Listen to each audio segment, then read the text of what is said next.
every day here on the Thom Hartmann Program, Louise and I and our team, Sean, Nate, Shira, Dave, Chase, Sue, Nigel, Ron, we all work to put together the very, very best show we possibly can. And there's an enormous amount of work that goes into the show. And one of the things that comes out of that is a lot of content, a lot of specific information that we go through and we dig out and, we want to share with you. And Sue puts that into our newsletter every week. And I think you will, if you don't already receive our newsletter, it comes in email every day, about an hour after we're off the air, or maybe a couple hours after we're off the air. And Sue goes through and pulls literally every link to every story that we talked about and puts it into the newsletter. It's free. We don't sell a list or anything. You complete safety and security. There's no charge. There's no nothing. Just, plug in your email address over at thomhartmann.com. And you get signed up for the newsletter. It's all fairly obvious. You'll see it on the website. So check it out, thomhartmann.com. Thank you.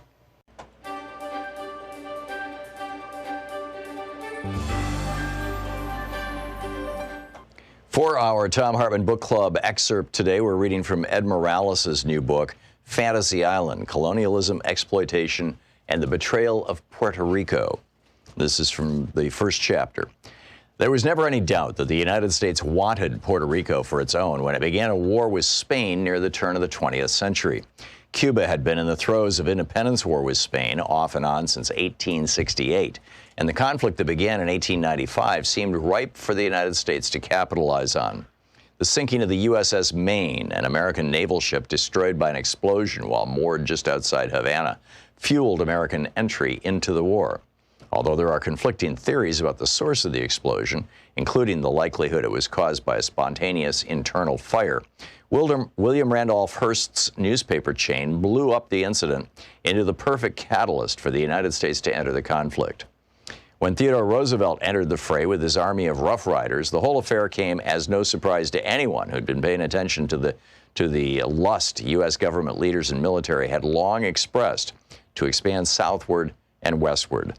And although the idea of manifest destiny was at the forefront of the political discourse of this period, it's less often observed that the United States' expansionist gaze was saturated with racial language and attitudes, at once desirous of and repelled by Latin America's mestizo mulatto social dynamic. The Haitian Revolution at the end of the 19th century and into the 20th created a U.S. obsession with both Cuba and Puerto Rico because of the potential of a similar black-led revolt on those islands. In 1826, Virginia Senator John Randolph feared that such a revolt would render the southern United States vulnerable to invasion from Cubans in rowboats. For this reason, he objected to the United States participating in the 1826 Panama Congress because American diplomats would have to endure the horror of a U.S. diplomat taking his seat in the Congress, quote, beside the native African, their American descendants, the mixed breeds, the Indians, and the half-breeds, without any offense or scandal at so motley a mixture, end quote. The logic driving this perspective underlined not only the importance of slavery to the emergence of capitalism in the 19th century, but also, as Matthew Karp points out in this vast southern empire, the extent to which slave owners and their elected representatives disproportionately shaped U.S. foreign policy. Going back as far as the Haitian Revolution, fear of a successful slave rebellion in the newly formed United States strongly motivated Southern politicians. As Karp mentions, to that end, Presidents Madison and Monroe, quote, used overwhelming force to destroy black maroon settlements in southern Florida, end quote. Fear of slave rebellions also briefly united the interests of American slaveholders and Cuban elites who wanted independence from Spain, but in the late 19th century, after abolition, Roosevelt's forces fought in conjunction with Afro-Cuban armies against their common Spanish foe. The move to wrest Cuba and Puerto Rico from Spain came just as Spain had finally relented to end slavery as a concession to black rebel Cuban armies that had formed to push for independence. In a further move to placate continued unrest on the island, in November 1897, Spain signed automatic charters for Cuba and Puerto Rico, which gave limited home rule governments to both islands. Puerto Rico would gain full representation in the Cortes, the Spanish parliament, and could veto Spanish commercial treaties unfavorable to them while also retaining the rights to set tariffs on imports and exports. In this way, Puerto Ricans were granted a kind of citizenship that allowed self-government, grafted on what was left of their Spanish subjecthood. Yet on July 25th, 1898, 8 days after the first meeting of the newly formed Puerto Rican Parliament, U.S. troops arrived in the southern port of Guanica and replaced the Spanish flag with the stars and stripes. This date would be remembered over 50 years later when the United States finally followed through on a project to allow Puerto Ricans to have limited autonomy and self-government. But at the time, it was both the end of Teddy Roosevelt's splendid little war and the beginning of the current quandary over what exactly Puerto Rico's new colonial master would do with the island. Although historians agree that there was no pre-existing plan for designating Puerto Rico's status, there was a general belief that Puerto Rico could be incorporated as a U.S. territory, and probably would be. This led many to assume that it would follow a similar path to statehood as former territories like Florida and Louisiana. At the very least, it would, by acceding to military control, receive, quote, the advantages and blessings of enlightened civilization, end quote, as Puerto Rico's first military governor, Nelson A. Miles, declared 3 days after the landing of Guanica. Because Cuba was so militarized during its wars for independence, the United States decided to allow it national sovereignty, thinking it could still exert considerable control over the economy because of existing business interests and a ready-made set of Cuban consumers who were already buying Ford Model Ts. But although Puerto Rico had experienced anti-Spanish uprisings in the mid-19th century, in 1898 they did not have nearly the same level of armed mobilization present. So the United States held on to it, particularly because of its geographic location, which would provide the United States with a stronghold on the easternmost tip of the Caribbean. The book is Fantasy Island by Ed Morales. Want to connect with the show online? You can find the Thom Hartmann Program on Facebook, Twitter, and Instagram. Hey, good morning, everybody. It's a beautiful day here in Portland, Tuesday, and there is so much going on that we're going to be getting to as we continue through the program today. In our second hour, Charles Sauer is going to drop by. We're going to have a debate about the minimum wage. There's a new study out from the Economic Policy Institute and also from the Congressional Budget Office that is sure to pour enormous amounts of gasoline on that particular fire. And in our third hour, we're going to get into Trump sweeping Americans into his concentration camps and ICE turning kids over to rapists. Yep, we'll talk about that in the third hour. But in the first hour, and I suppose these are all, dimensions of, what I've been talking about. But in the first hour, I want to get into this whole issue of how is the right-wing takeover of the Republican Party. And, Kevin McCarthy came right out and said this morning on television. He said, the Republican Party is now the party of Trump. So here you've got a guy who is probably the stupidest man who has ever been in the White House. And I don't say that as a slur. I mean that as a genuine statement of fact. The least intelligent, least curious, least competent, not most bigoted. We've had some real bigots as presidents. But just the dumbest guy to ever be president of the United States. I mean, he thought when Lindsey Graham said aim high, that he meant criticize a senator instead of a member of the House. This is what he said yesterday. I mean, he doesn't understand basic stuff. This is why most of his businesses have failed. The vast majority of the businesses that Donald Trump has started have failed, including a casino. How do you lose money on a casino?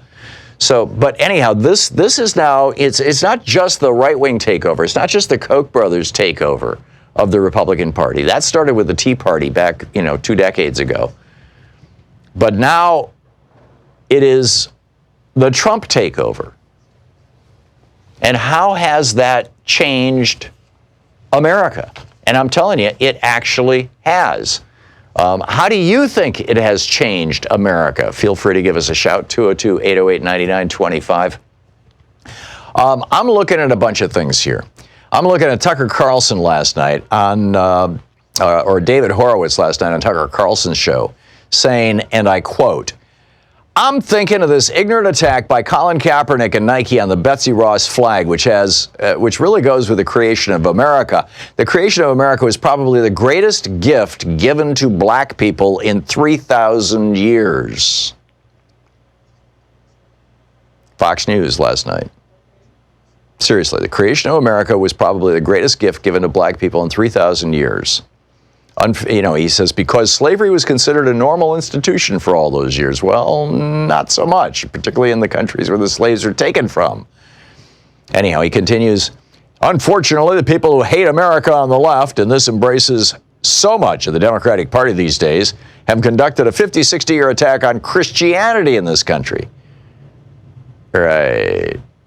Those Democrats who think that we should, take in the homeless and feed the hungry and provide housing to the homeless and provide, medical care to, heal the sick and visit the prisoner, or at least treat him or her well.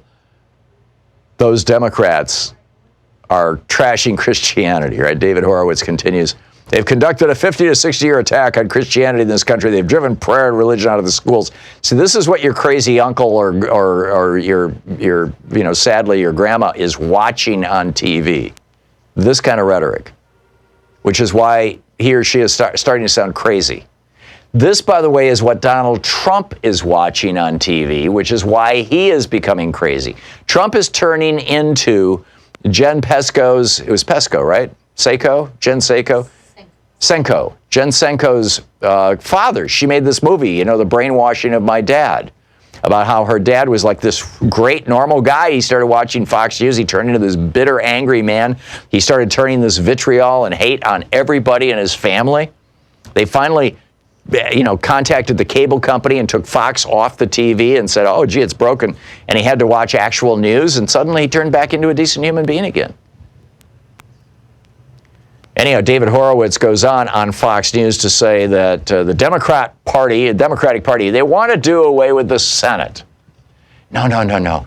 It's the Republicans who are proposing repealing, what is the amendment, the 17th Amendment, 15th, whatever it is, the amendment that created direct election of the Senate. He says they want to do away with the Senate. Oh, my God. And they don't understand where our freedoms come from or what their nature is. Right, what he's saying is that our freedoms come from Jesus. And therefore, or at least the Christian and Jewish God, which would include the Muslim God, although he's probably not going to acknowledge that. So you've got that. What is it that the right-wing takeover of America has wrought, right? You got Mike Pompeo. He's creating this new, quote, Civil Rights Commission. What could possibly go wrong? Right, when Mike Pompeo, as a Tea Party Republican from the House of Representatives, becomes our Secretary of State and creates his own Civil Rights Commission. It's called the Commission on Unalienable Rights. Well, what are unalienable rights? Those that he says are rooted in natural law and natural rights. He says this commission will ground our discussion of human rights in America's founding principles. Let's see, America's founding principles. Women can't vote or own property. They are the property of their husbands. People of color are not even humans. They are the property of their owners. Is that what he's talking about? Generally speaking, when you hear conservatives talking about natural law and natural rights, this is code words for basically hating gay people, hating LGBT people, and anti-women's rights agendas. This is what Pompeo is up to. The National Labor Relations Board. Alex Acosta just left the Labor Department. He was their Secretary of Labor, but this was what he was doing when he left. The NLRB, the National Labor Relations Board, which is supposed to be there to protect labor. This was an agency that was created in the 30s by Franklin Roosevelt to represent the interests of labor. Reagan turned it into an agency that was designed to destroy labor unions. And every Republican president has done the same since then. So they are now streamlining this process for employers. If you're an employer and you have a union, right now under the law, and this is going to change like next week, but right now under the law, if you want to get rid of your union, somebody in the union has to call for decertifying the union. There has to be a petition of some sort presented to decertify the union. Then the NLRB supervises a vote that's held. But it has to come from the workers. I actually went through this when I was at Clear Channel. We were members of SAG-AFTRA, and we were all covered by the union. They took union dues out of my paycheck, and Clear Channel decided, hey, enough of this. Well, actually, not Clear Channel. Some of the right-wing hosts on some of the stations that Clear Channel owned in that pod, and they held a vote, and they decertified the union. That was it. It was gone. So anyhow, now what this is saying is that now if an employer thinks that the majority of people in the union no longer want it, the employer itself can do what's called an anticipatory withdrawal. Now, right now, if an employer says, sorry, your union doesn't represent you anymore, that's against the law. But now they can say this, and the onus is on the union to prove that they actually have majority status. They would have 45 days to file for a new election. And meanwhile, the employer brings in, this billion-dollar industry of union busting. They bring in all these consultants to give speeches. So here we have now a guy in the White House, but it's not just the guy in the White House; it's the entire Republican Party now. And Kevin McCarthy, the number one Republican in the House of Representatives, just came right out and said it. We are the party of Trump. We're the party of racist, misogynist, private parts grabbing, women raping, child in jail, in cages. That's us, according to Kevin McCarthy. That's the Republican Party.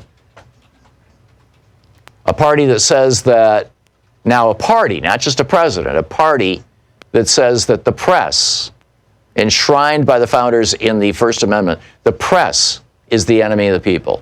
A party that says that our allies, our European allies, the countries that we have gone to war with, the countries that out of which we came and to which we brought change. I mean, we inspired the French Revolution, right? We inspired democracy all across Europe. That those countries are no longer our allies. Instead, that our allies are countries where there are Trump towers, like the Philippines, or Turkey, or a proposed Trump tower, like Russia, or Trump towers in Dubai, Abu Dhabi, or the United Arab Emirates, or one coming for Saudi Arabia, or the Trump tower that was announced a couple of years ago in Israel. I'm not sure if it's been built. This is a party that attacks federal law enforcement and our intelligence community. It's now a party that does this, not just a crazy man in charge of it. It's a party that looks the other way when 2,000 people in Puerto Rico die because FEMA doesn't respond the way that they would respond if it was, a state that was majority white here in the United States. It's a party that thinks that the U.S. government is basically a deep state criminal conspiracy. It's using American political systems to attack essentially the weak. This is what we have now. Where does this take us? How has the right-wing takeover of the media, right-wing hate radio literally available in every city in America, right-wing videos being promoted by the YouTube algorithm, right-wing sites still being spidered by Google, whereas left-wing sites like Alternet and Raw Story, they're no longer even putting them in their index. How is that changing America? How has the right-wing takeover of the Republican Party changed America?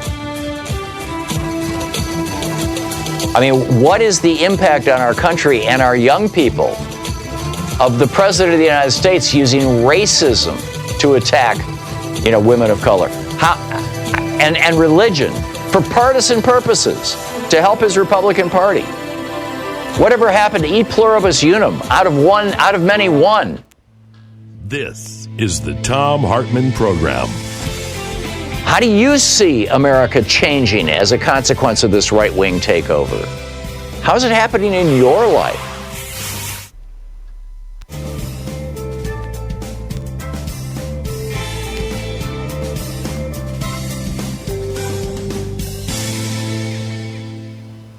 And welcome back. Steve in Webster, Wisconsin. Hey, Steve, what's on your mind today? Yeah, hi Tom. Yeah, I can't believe how one man can change the whole direction of this country. You know, I guess maybe we should change the way we set things up. Well, but here's the thing, Steve. It's not one man. Trump is not, he's bizarre. But the policies that he's promoting are policies that have been promoted by the Republican Party since Ronald Reagan and arguably since Richard Nixon. Richard Nixon came up with the Southern strategy. Let's use racism to promote the Republican Party. Ronald Reagan came up with the policy of let's destroy unions, and George Herbert Walker Bush came up with the policy, running for re-election, the Willie Horton ads of let's not just racialize politics, but let's imply that Democrats, are hateful of white people, and want to turn black predators on us all. And this is not unique to Donald Trump, Stephen. Yeah. Yeah, it's just hard to believe, hard to watch it. So what kind of damage are you seeing? They've been trying to do this little by little, but now they got their main man in there. I think that what we're seeing here is, what was the phrase from They Thought They Were Free? It's like corn growing. You don't notice it until one day it's over your head, and and suddenly the corn is over our head, and we're going, hey, wait a minute, what? Yeah, and the sad thing is that a lot of the people that still believe in them, they just don't understand or don't see what's really happening. Yeah. Yeah. Are you seeing this in your own life, in your family, in your work? Are you seeing symptoms of this? What are those? At work and a little family, yeah. For example? Well, at work, if I'm watching RT on the news, somebody will come by and say, "Oh, how can you watch that stuff? All it is fake news and lies." You mean Free Speech TV? Yeah. Yeah. Well, RT, yeah.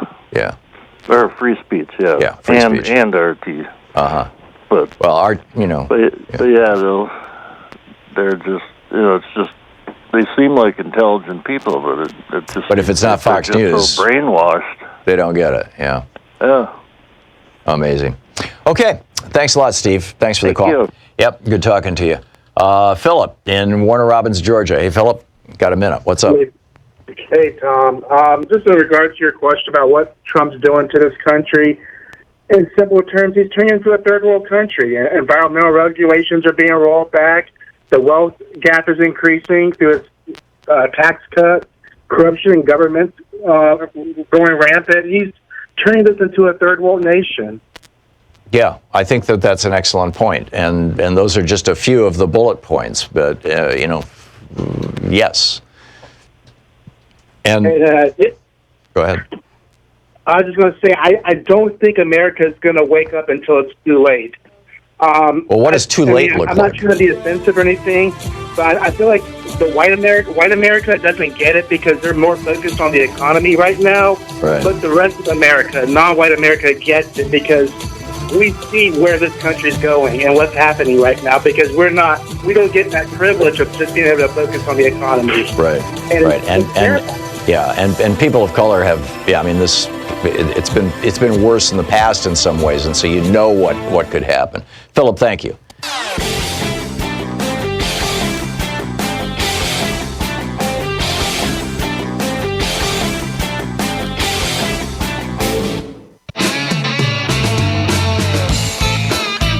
23 minutes past the hour. Welcome back. Thom Hartmann here with you. So when Trump tells Rashida Tlaib to go back where she came from, her ancestors, not she was born in the United States. In fact, I think she was born in Detroit.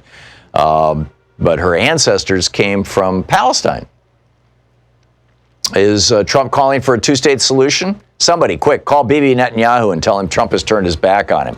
Or the right of return. I mean, that would be even more extreme. It's amazing.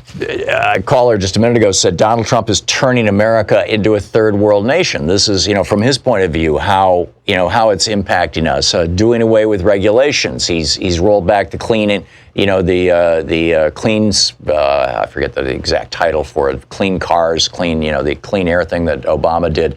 The air emission regulations with regard to automobiles. Over the objection of the car manufacturers. The car manufacturers actually wanted these rules because they can make cars that are cleaner. And, they want to move into the new technology. In Europe, electric cars are exploding. In China, electric cars are exploding. China this year sold more electric cars than the entire rest of the world. You've got entire cities in China where you have to have electric cars, and this is happening. Now, Norway has said after 2024, you can't own an internal combustion engine. Electric cars are exploding. Not literally, but you get the sales of them are exploding. So Trump is turning America and the Republic. But again, this is not just Donald Trump. This is the thing we have to get. It's not just Donald Trump. This is the Republican Party. This started back in 1980 when David Koch ran for president on the Libertarian ticket and said we need to end Social Security, we need to end Medicare. You'll recall Ronald Reagan campaigned against Medicare in 1965. Made a 33 LP. My dad had one. Went out to people all over the country talking about how someday if we get Medicare, this is socialism, and someday Americans will look back and remember what it was like when men were free. Right. The Republicans called Social Security socialism, and they've been calling for it to be privatized ever since. They call it a Ponzi scheme. They say it should be run by the banks out of New York. Right. Is this what America wants? The tearing up of international agreements and treaties. The British ambassador said that Donald Trump's tearing up the Iran deal was, quote, vandalism. And he said that the only reason Trump did this is because the agreement had been negotiated by Obama, and he's trying to erase any evidence that America's first black president was actually president, so that there will be no recollection of anything that Obama did in history as we go forward. This is a serious effort by the right. You had the rise of the Tea Party. Get your hands off my government, get your government out of my health, get your government hands off my Medicare, right? This bizarre stuff. This morning in New York, Daniel Padalino, the cop who killed Eric Garner, they decided not to press charges against him. Tomorrow would have been the 5th anniversary of his death. It also would have been the statute of limitations on prosecuting the cop. And they said, guess we can't do it. We're not going to go after him. And then we've got this resolution coming out of the House of Representatives today. We'll get to that, actually. I want to get to the resolution here later on in the program. So, I'll do it right after the break, and then we'll pick up your phone calls. Stick around. You're listening to the Thom Hartmann Program. Call 202-808-9925. It's short, and I think it's fascinating because Nancy Pelosi now is going to force Republicans to vote on whether Donald Trump is a racist. This is going to be fascinating.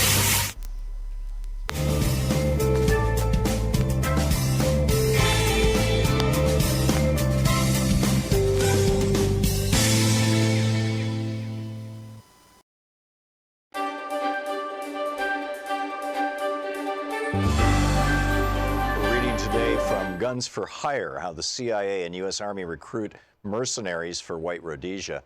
It's a historical reprint of what appears to be a 1979 pamphlet, basically. This is from the introduction. It does have an ISBN number. It is available in book sources. In Zimbabwe, Rhodesia, actually this must have been published post-1980 because they're referencing Zimbabwe. In Zimbabwe, Rhodesia, 270,000 white settlers, mostly immigrated since World War II, controlled the government and economy, ruling over the 7 million black Africans. The Zimbabweans cannot vote. They have been forced off the bulk of the arable land, and they have no democratic rights whatsoever.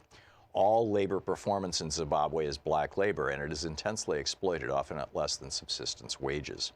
Zimbabweans have been fighting European invaders since the early 17th century. Since the 1890s, they have been directly ruled by Europeans, at first in the form of a private British corporation, the British South Africa Company.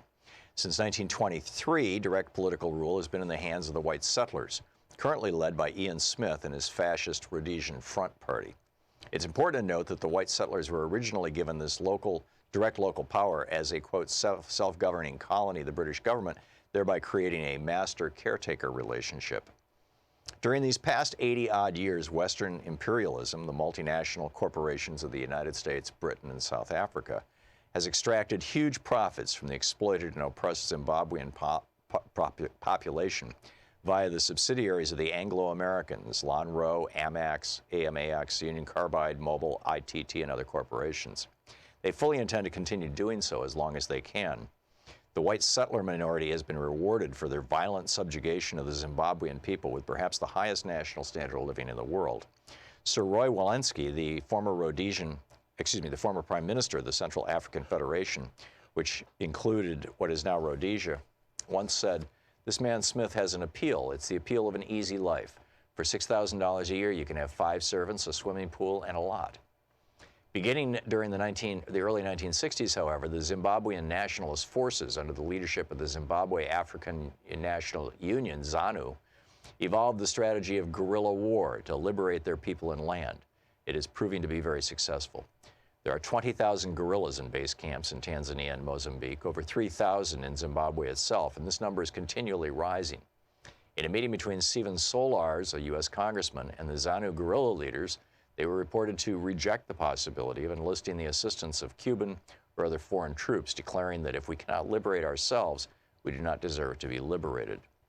Despite Western propaganda to the effect that the U.S. and British only wish to avoid a bloodshed in Rhodesia, don't forget the Zimbabweans have been bleeding for almost a century, their real fear is that the liberation struggle will win. With this victory in sight, it is not surprising that the counterattack by the Smith regime has become more vicious and brutal. Actually, this must have been published pre-1980, because this is when Smith was still in power in Rhodesia. More than 250,000 rural Zimbabweans have been forced into concentration camps. Terrorist raids have been conducted against Zimbabwean refugees in Mozambique. Dusk to dawn shoot-on-sight curfews have been instituted and enforced in the border areas. And escalating counterinsurgency attacks have been launched against the military arm of the liberation struggle, the Zimbabwean People's Army, ZIPA. It is crucial for Westerners to understand that the Smith regime has not stood alone in this barbaric campaign.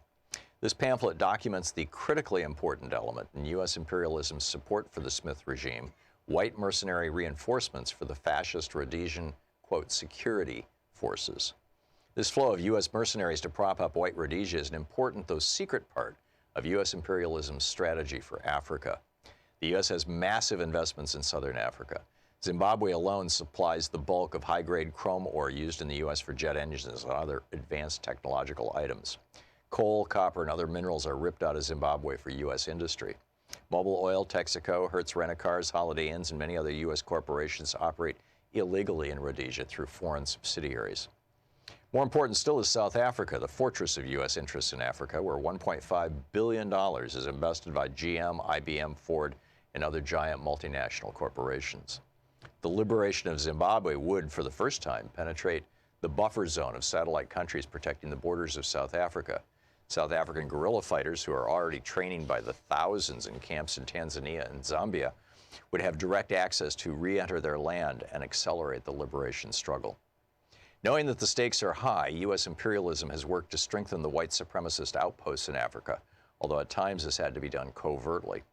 In 1970, the Nixon White House approved Henry Kissinger's Operation Tar Baby strategy, based on Option 2 of the Secret National Security Study Memorandum No. 39. This strategy essentially called for covert military assistance, including direct exchanges, so that South African troops could be trained in the U.S. in specialized tactics and weapons. This would be done while the U.S. tried to convince Africans that it was on their side. This is from the pamphlet number 39, that Kissinger memorandum. We would maintain public opposition to racial oppression, but relax political isolation and economic restrictions without openly taking a position undermining the United Kingdom and the UN on Rhodesia.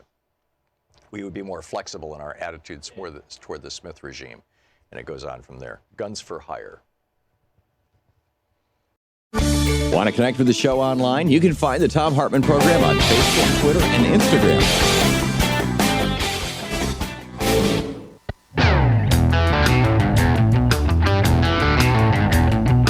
Welcome back. 34 minutes past the hour. Thom Hartmann here with you.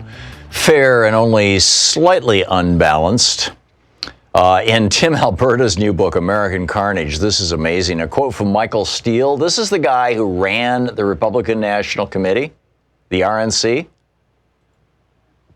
Right? The former head Republican, the guy who ran the Republican Party when George Bush was president, who helped make George Bush president. He says these evangelical leaders are the biggest phonies of all. These are the people who spent the last 40 years telling everyone how to live, who to love, what to think about morality. And then this MFer, he actually uses the word, comes along defiling the White House and disrespecting God's children at every turn. He's obviously talking about Trump here. But it's cool because he gave them 2 Supreme Court justices. They got their 30 pieces of silver. Wow. So anyhow, here's the resolution. This is going to be voted on today in the House of Representatives. Whereas the Declaration of Independence defined America as a covenant based on equality, the inalienable rights of life, liberty, and the pursuit of happiness, and government by the consent of the people. And then she goes through 2 pages of quotes from people, from Ben Franklin to Ronald Reagan, about basically that stuff.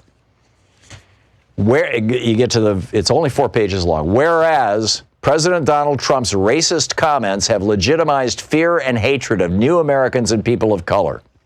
Therefore, be it resolved that the House of Representatives believes that immigrants and their descendants have made America stronger, and that those who take the oath of citizenship are every bit as American as those whose families have lived in the United States for generations.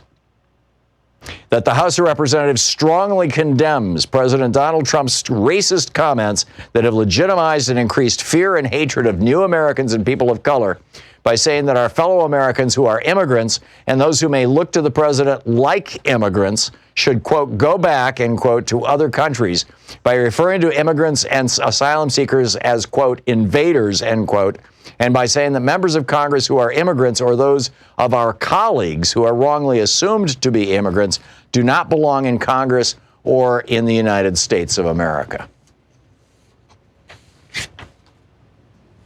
So, every Republican in the House of Representatives is going to be confronted with an opportunity today to say, yeah, I'm with Trump.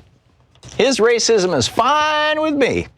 Or to say, no, I actually have some principles. It's going to be really interesting. This is a real bind for the Republicans, because if they vote that Trump is a racist, then they'll get primaried.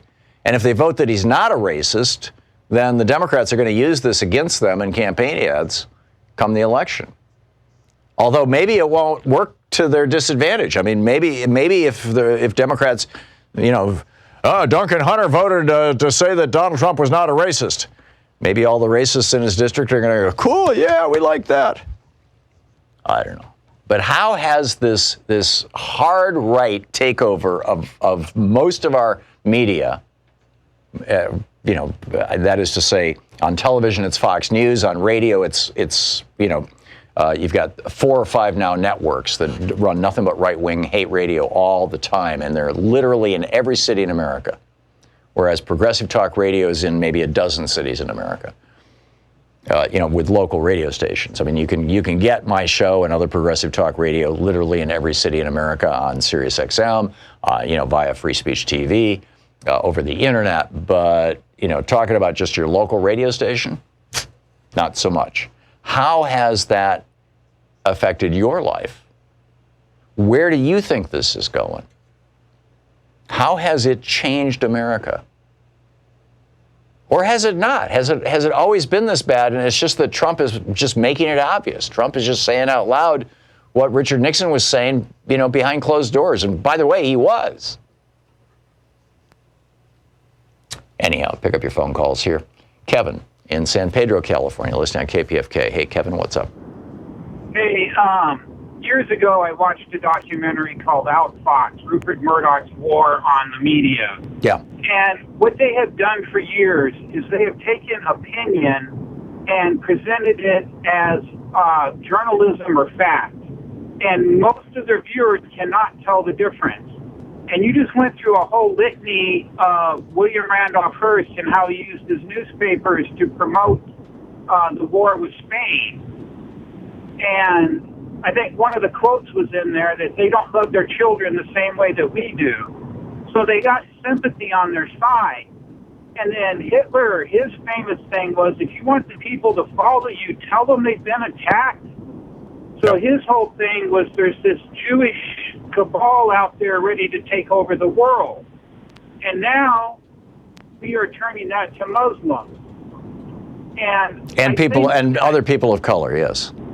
Oh, yeah. No, and William Wallace, he did an ad where he showed a man with white hands reading a letter that said he didn't get the job because of affirmative action, that it had to go to a person of color. Who did that ad?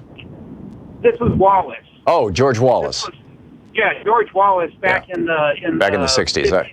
Yeah, I remember. And so we went from dog whistle politics to where Trump has thrown the whistle away and he's got a bullhorn. Yeah, excellent points all. Very well said, Kevin. Thank you very much. Richard in Zion's Crossroad, Virginia. Hey, Richard, what's up? Richard, you're on the air. Richard is apparently not on the air. Mike in Lomita, California. Hey, Mike, what's up? Hey, Tom. Yeah, in a way, it's refreshing that Charlie McCarthy announced that he is a ventriloquist dummy for the father of 10,000 lies, because it's in a backward sort of way of being honest that they will lie about everything. Cows come home.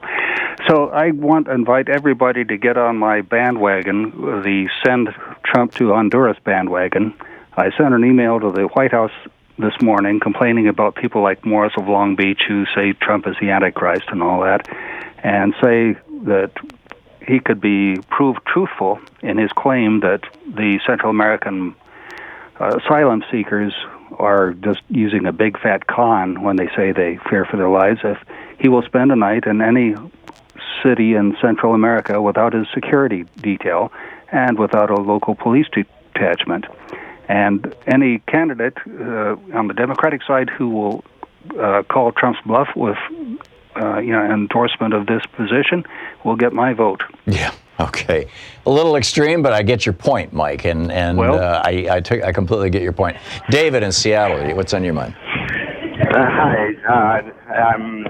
I've been wanting to talk a little bit about what you brought up a year ago. I was listening to your radio, and you said something about the Christian right, and how you can't help but notice that one of Trump's towers is the address of 666 something Avenue. So it got me thinking about what's happening in our country. You were talking about this morning, and that is we had to give me another definition of what might be termed the Antichrist. It's not a person. It's not necessarily a thing, but it's a state of mind that we are in our country right now. And it's just when you're looking at Trump, he is basically like a Trojan horse to which the wishes of those who contributed to Citizens United into taking over the media and pushing these agendas that Trump had been putting out on the table. We are seeing, I think, in energetic form, how we are transforming the mind state of the people in our country out of a state of security, of being able to take care of ourselves into a state of fear and immobilization. So it's psychological warfare, but using also religious overtones to it too. So I don't know. I just wanted to see if you could weave that in and see if that makes any sense. Yeah. Well, yeah. I mean, this is what's happening. This is the takeover, and in part, I mean, the media part of it is particularly large. I was in a meeting. Randy Rhoads was there. There were a bunch of other right wing or progressive talk hosts who met with a bunch of senators in Washington D.C. some years ago. This was like maybe a decade ago, and our pitch to them was, you guys need to get the left wing billionaires to start buying media. And, I remember one senator in particular, one Democratic senator in particular saying, no, that would be wrong, right? We shouldn't be trying to politicize the media. And we're like, the right is already doing it. Oh, no. Those are just businessmen trying to make money. And here we are, right? This is the failure of the imagination of the left as much as anything else. Colleen in Long Island, New York. Hey, Colleen, what's on your mind? Oh, hi, Tom. All this back and forth about, I want to call it brainwashing, but brainwashing for the media. Where I live, I call it Trump land, because you have to be very careful what you say and who you speak to, because these people really do buy into everything. On Long Island? On Long Island. And it's very disturbing because, for instance, a man who works on my car, his wife is Puerto Rican. And he's all for Trump. And, I'm like, he's white. But, his wife is Puerto Rican. And he doesn't see anything wrong with being all for Trump. And I even get emails now. I'm getting a lot of emails how the Democrats are in a panic over something with the Vatican. And, this is going to blow them up and, his party. Right. And if I'm getting these emails and I don't subscribe to anything that even remotely goes near the Republican Party, I wonder who else is getting, these kinds of emails and this kind of, I want to say, edging you and kind of nudging you, towards looking at it from my point of view, as opposed to thinking for yourself.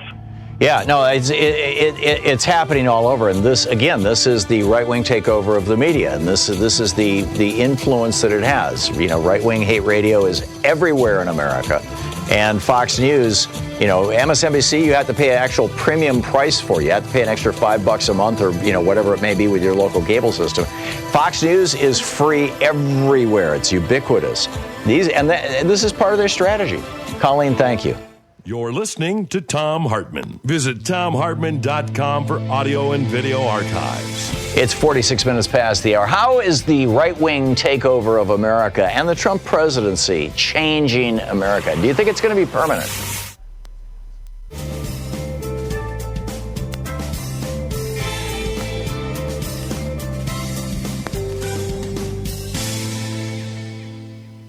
And welcome back. Rob in Boonesville, Missouri. Hey, Rob, what's on your mind today? Thanks for watching Free Speech. Hi, Tom. I was listening to you ask earlier about about whether racism was always present in the culture of the United States, and I would have to definitely agree. Yes, I think the only real difference between the Republicans of the Nixon through Reagan era was that it was always expressed through the dog whistle. Right. And now Trump is making it more like a dog bark. Right. Or bite. Yeah. Or bite, yeah. Yeah, exactly. And but there's a bigger issue, though, to that, Rob, and that is that, the dog whistle, the whole point of a dog whistle is that only some people can hear it, right? I mean, you use a dog whistle and only dogs can hear it. Humans can't hear it. So the Right. point of the dog whistle is that you say something that is racially coded, but only racists understand what you're saying.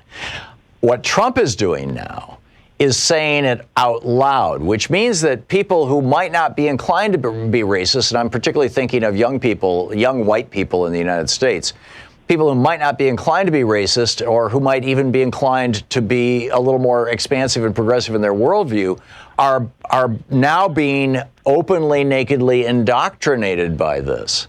And so, definitely. And so there's a real danger beyond just, it's not just that Trump is reaching out to the racists. The Republicans have been doing that since Nixon. He's also reaching beyond the racists, and he's converting people to racism. Absolutely. Absolutely. And that is definitely a problem. And I'm not really sure how that can be undone.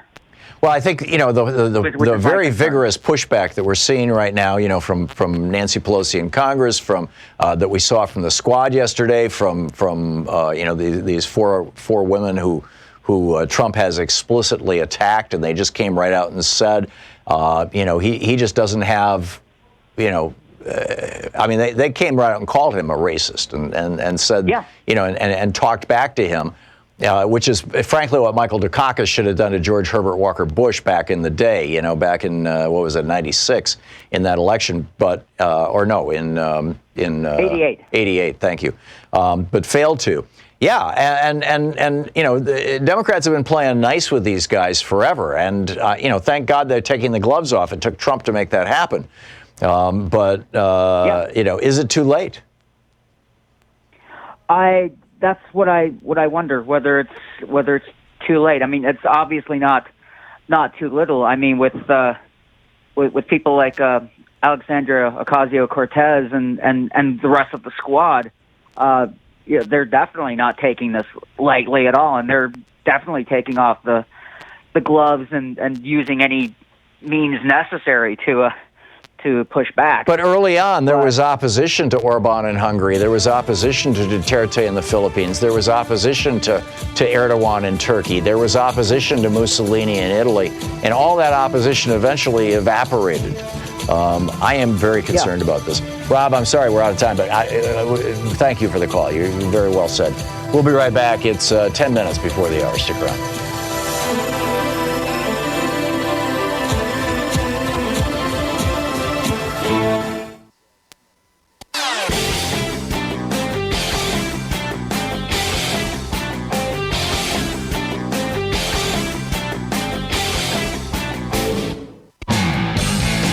Welcome back. Thom Hartmann here with you. Dawn in Atlanta, Georgia. Hey, Dawn, your thoughts? Dawn? Hey, Tom. Hey, you're on the air. Yes. Great. Well, this goes back to something you were talking a little while ago about, but didn't Steve Bannon say that Donald Trump was going to deconstruct the administrative state? Yes, which is exactly fancy college language for take apart American government. Right, and that's exactly what he's doing right now. And the Republicans, like you said, since Nixon, have been working towards this.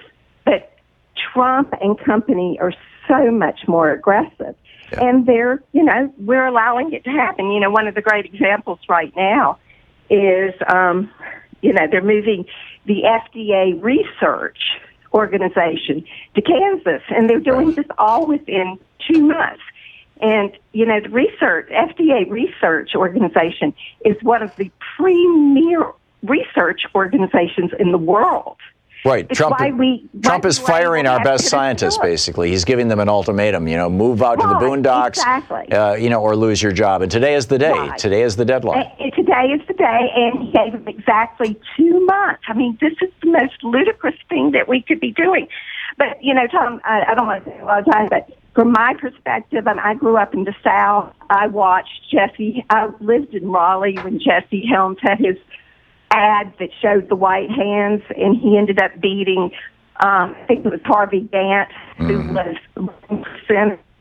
And they've been racist for years and years. And unfortunately, too many people who stand behind the Republican Party who say they are not racist, I'm talking about the average man and woman, right? They really are, because they refuse to stand up to it. Yep. And I do believe that the Republicans in the Congress, in the House and the Senate, they're treasonous. They could care less about the United States. They want to destroy democracy. They want autocracy as long as their man or woman. They are this generation's version of the royalists. Only the royalty now is the billionaire class rather than the hereditary royalty. Although most of the billionaires, inherited much of their money, or they came from such upper middle class families that they had all the advantages necessary to become billionaires. Bill Gates, for example, it's something his father has said on this program. Yeah, absolutely. Dawn, thank you. Very well said. Victoria in Los Angeles. Hey, Victoria. Hello. You're on the air. Hello. Victoria, you are on the air. Tom? Yes, you are on the air. There's a delay on the radio, so please talk to me. Hello? Victoria, I'm going to put you on hold. You have to listen to the phone, not the radio, because there's a 9-second obscenity delay here, so if somebody drops a word, we can nuke it. David in Shelton, Washington. Hey, David, thanks for listening to KMAS. What's up? Professor, I learned so much from you.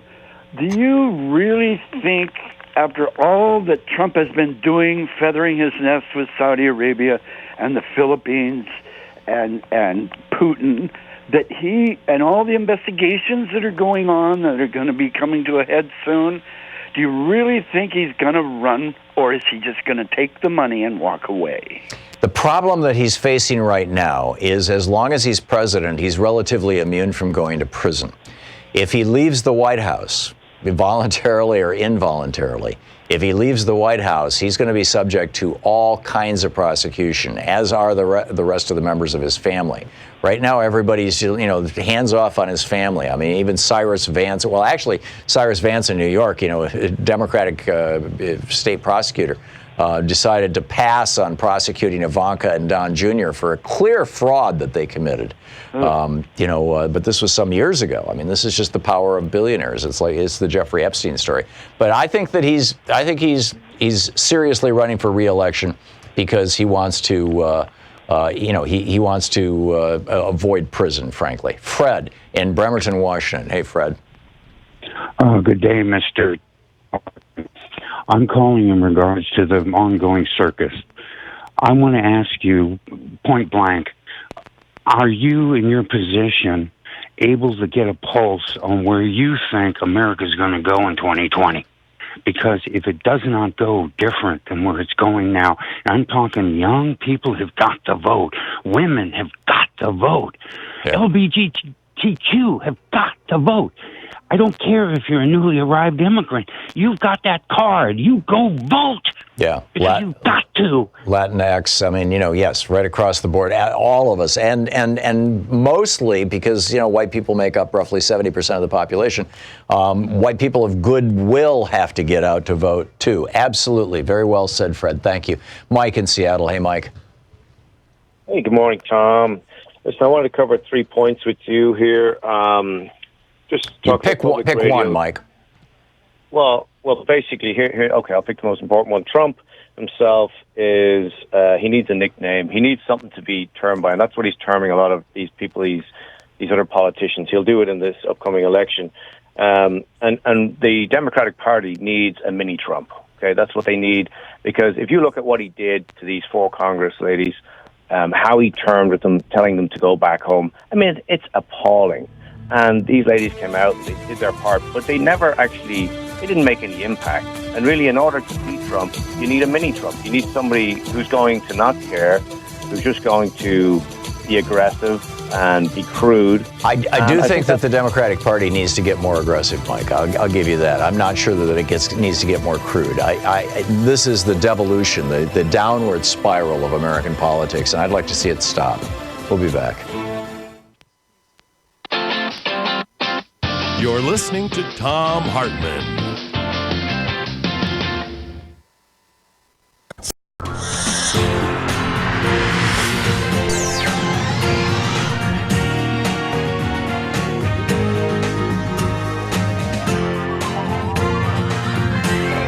We say fight back!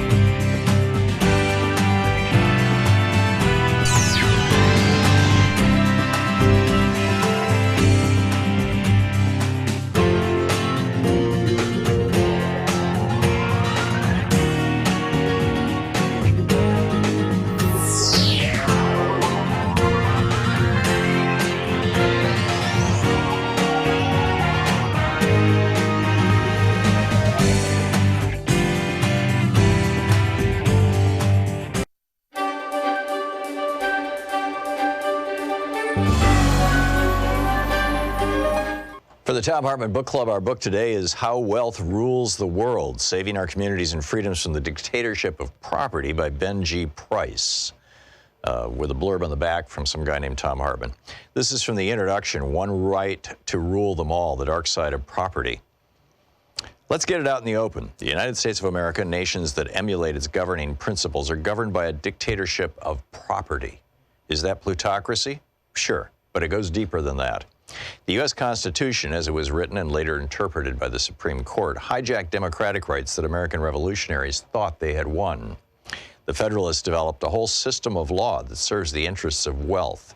Elements of that system include the following: state constitutions untethered from their revolutionary moorings, international trade agreements that supersede local, state, and federal laws, regulations administered by an unrepresentative bureaucracy, political parties that gerrymander legislative districts so that they can choose their voters rather than allowing voters to choose their representatives, corporate property that the Supreme Court has declared to be persons with Bill of Rights protections, federal and state statutes that privatize public governance and prohibit democratic limits on the uses of private fortunes, and local governments declared to be property of the state and made unavailable to communities for municipal lawmaking.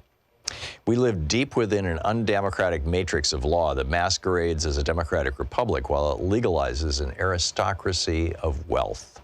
The U.S. Constitution was written by men who came from a uniformly privileged class.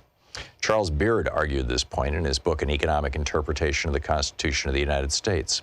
Beard analyzed the economic interests of those who met in secret to overturn the Articles of Confederation and concluded that the Federalists were motivated by economic self-interest to establish a form of government that would protect their wealth against an excess of democracy, as Alexander Hamilton put it.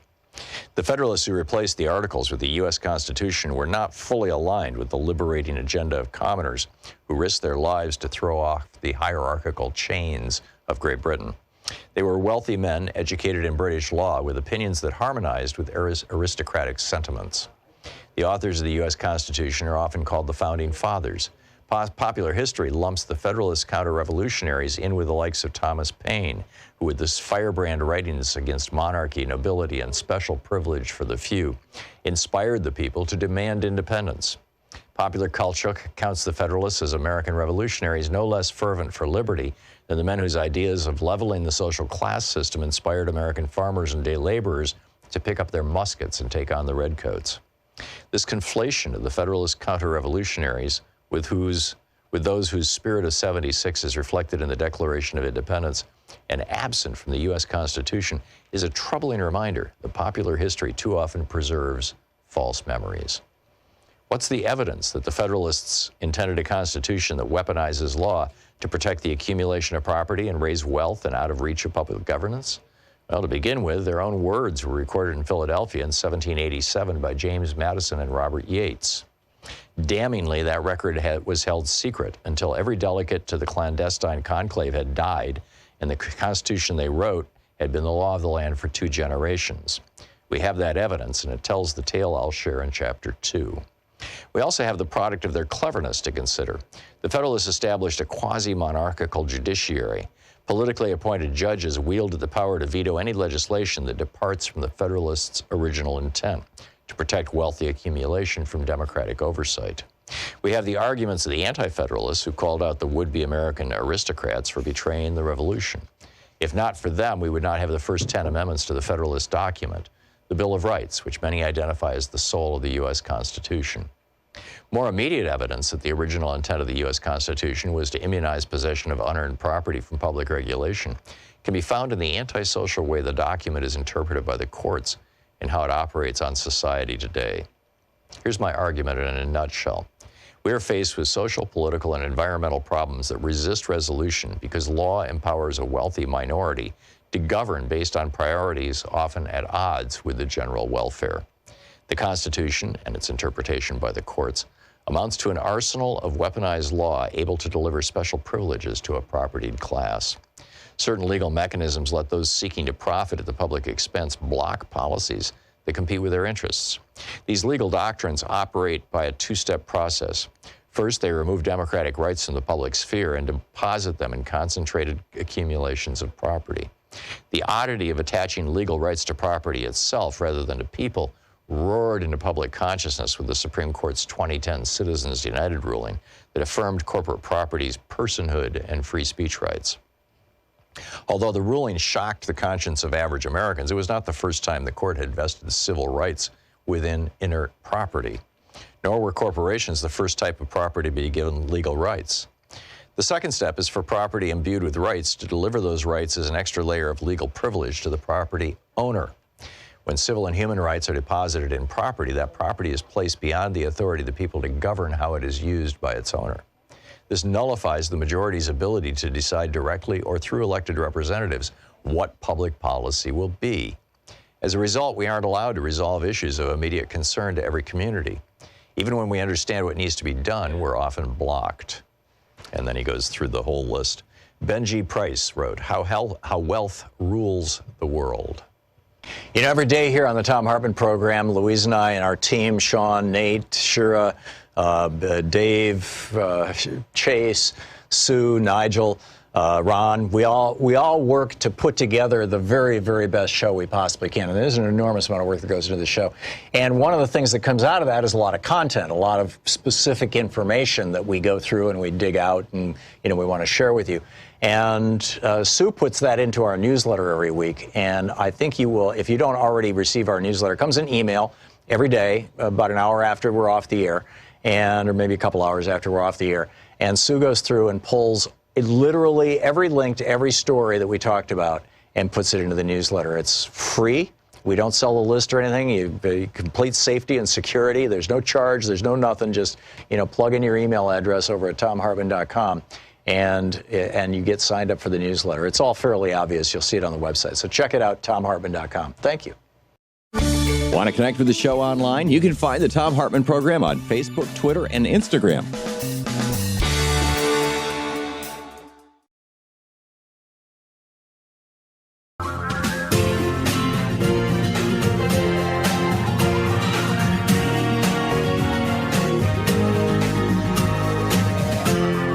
This is the Thom Hartmann Program. Welcome back. Thom Hartmann here with you. Some remarkable arguments here about the $15 an hour minimum wage are being made by people on both sides of the argument. We're going to get into that with Charles Sauer in just a moment. I just wanted to lay down a few statistics. Right now, the Medicaid, general welfare programs, TANF, the food stamps, SNAP, and the Earned Income Tax Credit cost federal and state taxpayers about $150 billion a year. About $300 billion a year. About half of that goes to people earning less than $15 an hour who are working. Of the people, if we raise the minimum wage to $15 an hour, we save the federal government $150 billion. If the minimum wage were raised to $15 an hour, it would be $5 lower than it was in 1968 if you were to inflation adjust the numbers. So it doesn't even quite take us back to where we were in the 60s when on a minimum wage job, you could put yourself through college, as many of my friends did. You've got that. You've got, it'll generate $120 billion in higher wages, which means it's going to generate a lot more tax revenue, which, either pays down the debt or helps do things. And it stimulates the economy because all those people will have extra money that they will be spending into the economy, which is going to create new jobs. Now, 2/3, 67.3% of the working poor would receive a pay increase. Fewer than 10% of them are teenagers. 58% of minimum wage workers in the United States are women. 60% of all minimum wage workers in the United States work full-time. 28% of them have children. These are some of the statistics coming out of this new report from the Congressional Budget Office, which adds that if the minimum wage goes to $15 an hour, that there will be, a couple of consequences.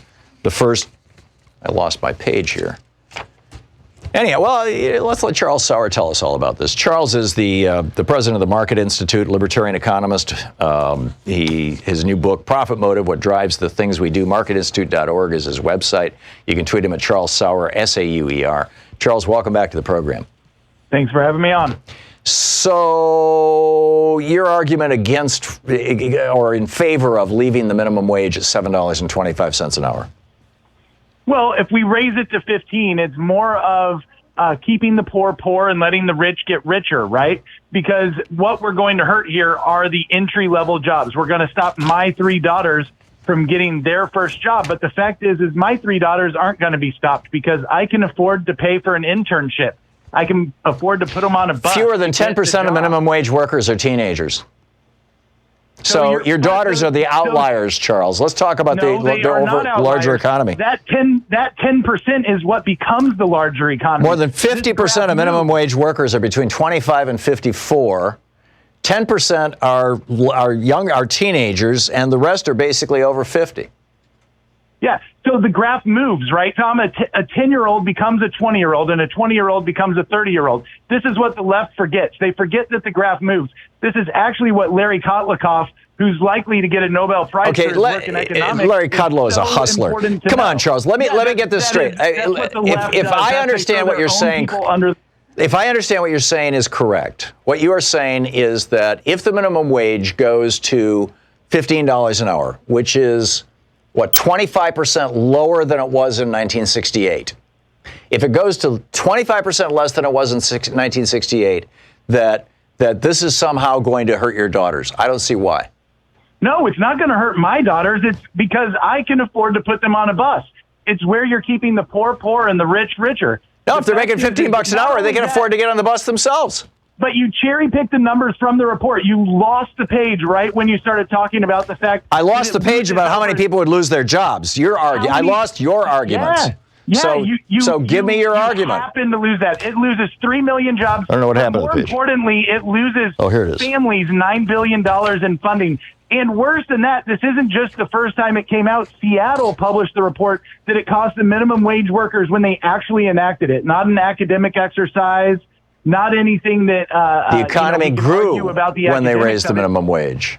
No, Seattle, yes. More people have more money in their pocket. It stimulates activity. No, because they lost hours. They lost hours, and they started at $150. And I was really excited to prove. I mean, it's broken windows. Nobody's excited about these numbers when they're proven in real life. But they revised the number down to $74 that the average minimum wage worker lost. And so we now have another report saying the same thing, and I'm back on talking about it again with you. The fact is that the numbers and the research and the history all say the same thing, and that's why you started with the numbers you did, because those are outliers, Tom. Those are the outliers. The history is that people lose money when you raise the minimum wage. But I don't even care about that, because the thing that I want the most is for the economy to continue to grow and for poor people to be able to become rich people. And that is the worst part of this plan. Poor people become rich people. I want that. This plan stops it.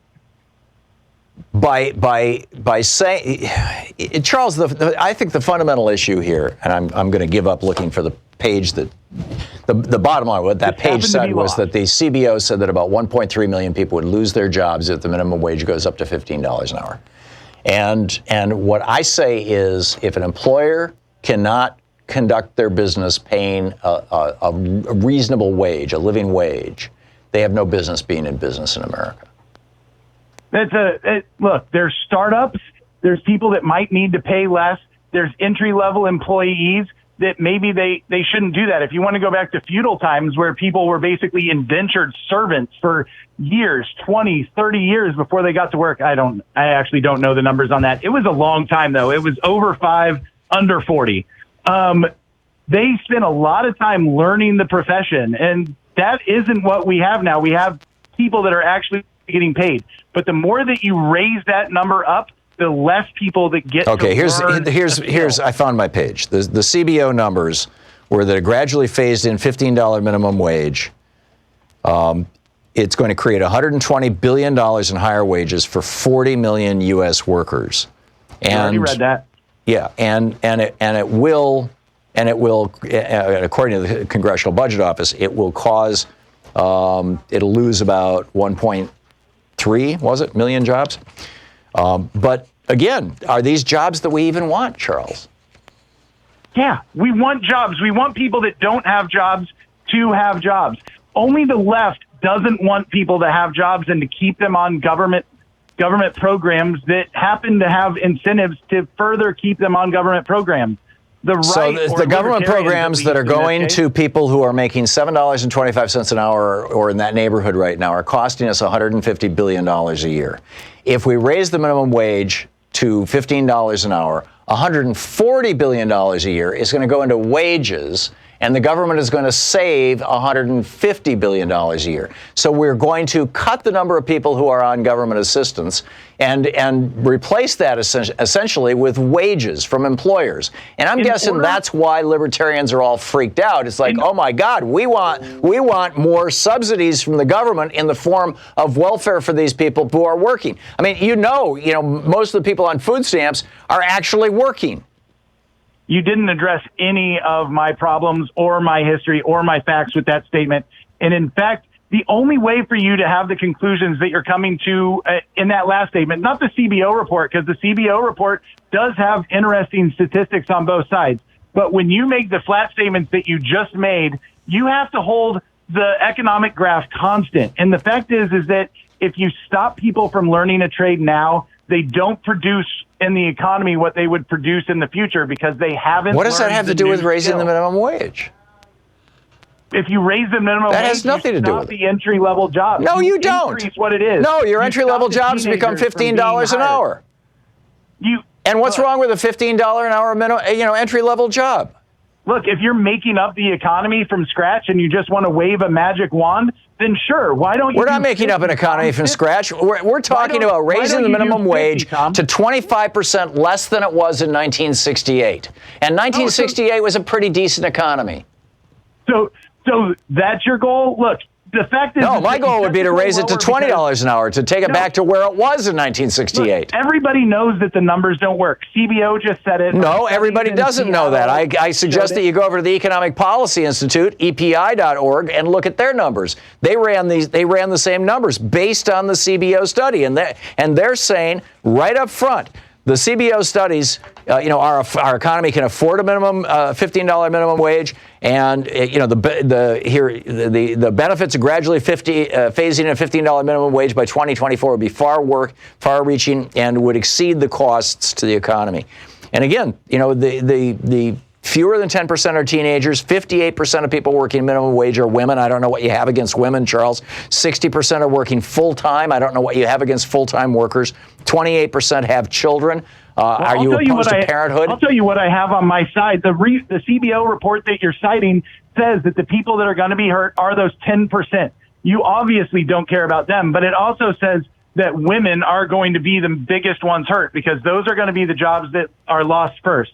But you can ignore that part. Maybe that's the sheet that you lost. We're talking about a tiny loss of jobs. Compared to the overall economy, it's way less than 1%. And in exchange for that, you're getting massive economic stimulus. You're cutting the cost of government welfare programs, which are fundamentally subsidies to wealthy, largely white employers. And you're raising the standard. You're going to lift 40 million people out of poverty with this, Charles. That is untrue and not in the report. But this is Thom Hartmann walking down the street saying, you have a job, you don't have a job, you have a job, you don't have a job. No, this is Thom Hartmann saying that no employer in America should do business. I don't want you to have that power. This is Thom Hartmann saying that if you can't afford to pay somebody $15 an hour, your business model sucks. Well, look, so you're saying Amazon's good because they are on this track. So yeah, they're paying $15 an hour. They've got a business model that works. Any company in America can do it. Seems to disagree with that. AOC didn't want it in New York. The fact is that businesses can pay what they can pay, and if people want those jobs, they should take them. So you want no minimum wage at all? I don't think that most cities are paying above the minimum wage now. Anyway, you want no minimum wage at all, though, right? We don't need a minimum wage. The minimum wage is actually a death wage. By the time they implement it, it's under poverty. Got it. This Hang on. is the Thom Hartmann Program. Charles Sauer, the president of the Market Institute. MarketInstitute.org is the website. Charles Sauer is his Twitter handle. Thank you, Charles. Thank you. We'll be back.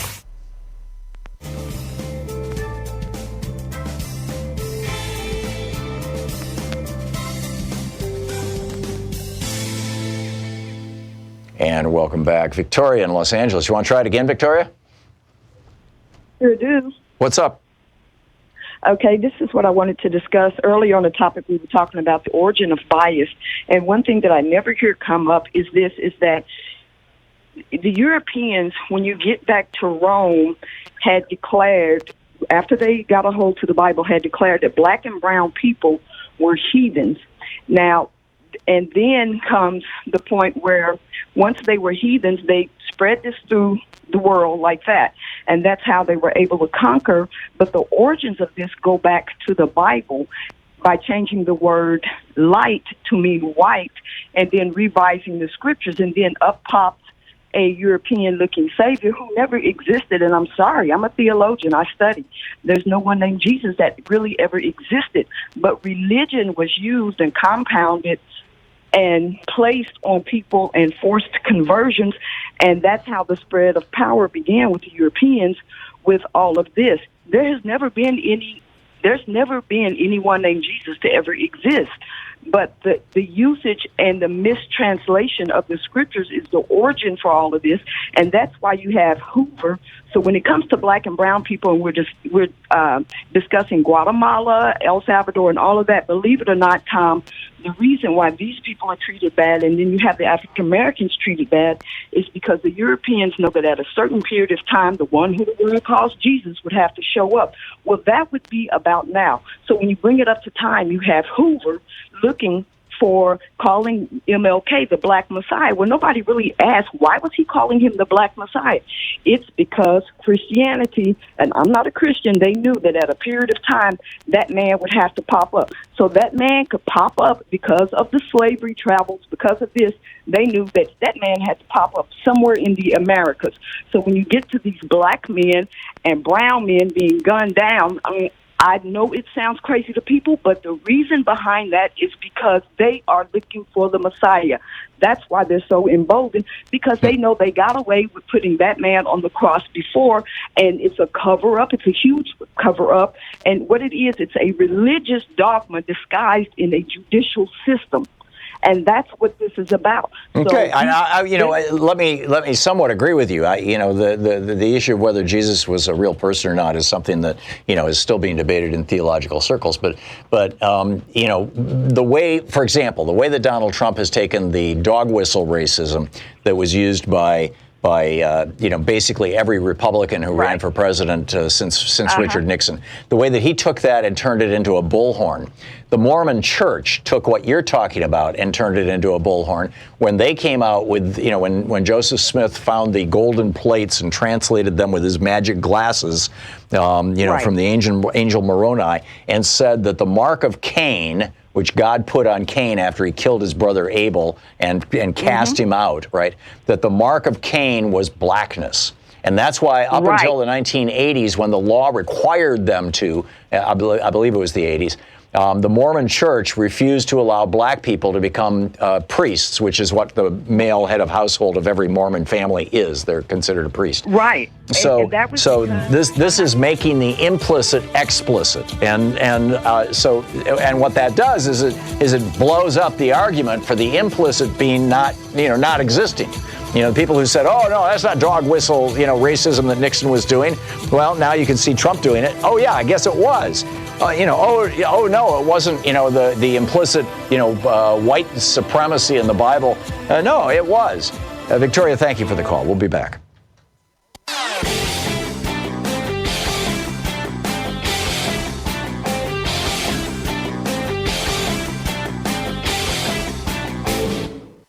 Every day here on the Thom Hartmann Program, Louise and I and our team, Sean, Nate, Shira, Dave, Chase, Sue, Nigel, Ron, we all work to put together the very, very best show we possibly can. And there's an enormous amount of work that goes into the show.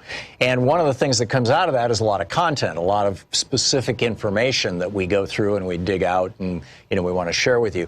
And Sue puts that into our newsletter every week. And I think you will, if you don't already receive our newsletter, it comes in email every day, about an hour after we're off the air, or maybe a couple hours after we're off the air. And Sue goes through and pulls literally every link to every story that we talked about and puts it into the newsletter. It's free. We don't sell the list or anything. You complete safety and security. There's no charge. There's no nothing. Just, plug in your email address over at thomhartmann.com and you get signed up for the newsletter. It's all fairly obvious. You'll see it on the website. So check it out, thomhartmann.com. Thank you. Want to connect with the show online? You can find the Thom Hartmann Program on Facebook, Twitter, and Instagram.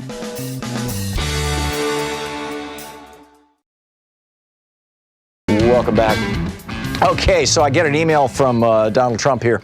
Fred, this is absurd. Coastal elites are turning their nonpartisan platforms into liberal soapboxes. I don't know what that means. Maybe he's talking about television networks. They're simultaneously pushing big government socialists. This is in all caps and bold light type. Big government socialist agendas while silencing conservative American patriots. What they're doing isn't right. In fact, it's downright un-American. This is an email from the President of the United States. That's why on July 11th, I held the first ever presidential social media summit to meet with conservative social media influencers to discuss the ongoing censorship crisis in all caps. Partnered with all caps fake news media, the tremendous dishonesty, bias, discrimination, and suppression of these so-called open-minded communities is unparalleled. They have truly become an enemy of the people. Some days I just, do I have to open my mailbox? I mean, it's just. So anyhow, for our second hour here, in our first hour we were talking about the right-wing takeover of the Republican Party and the media, and of course Donald Trump's takeover of the right wing of the Republican Party after the right-wing billionaires took over the Republican Party.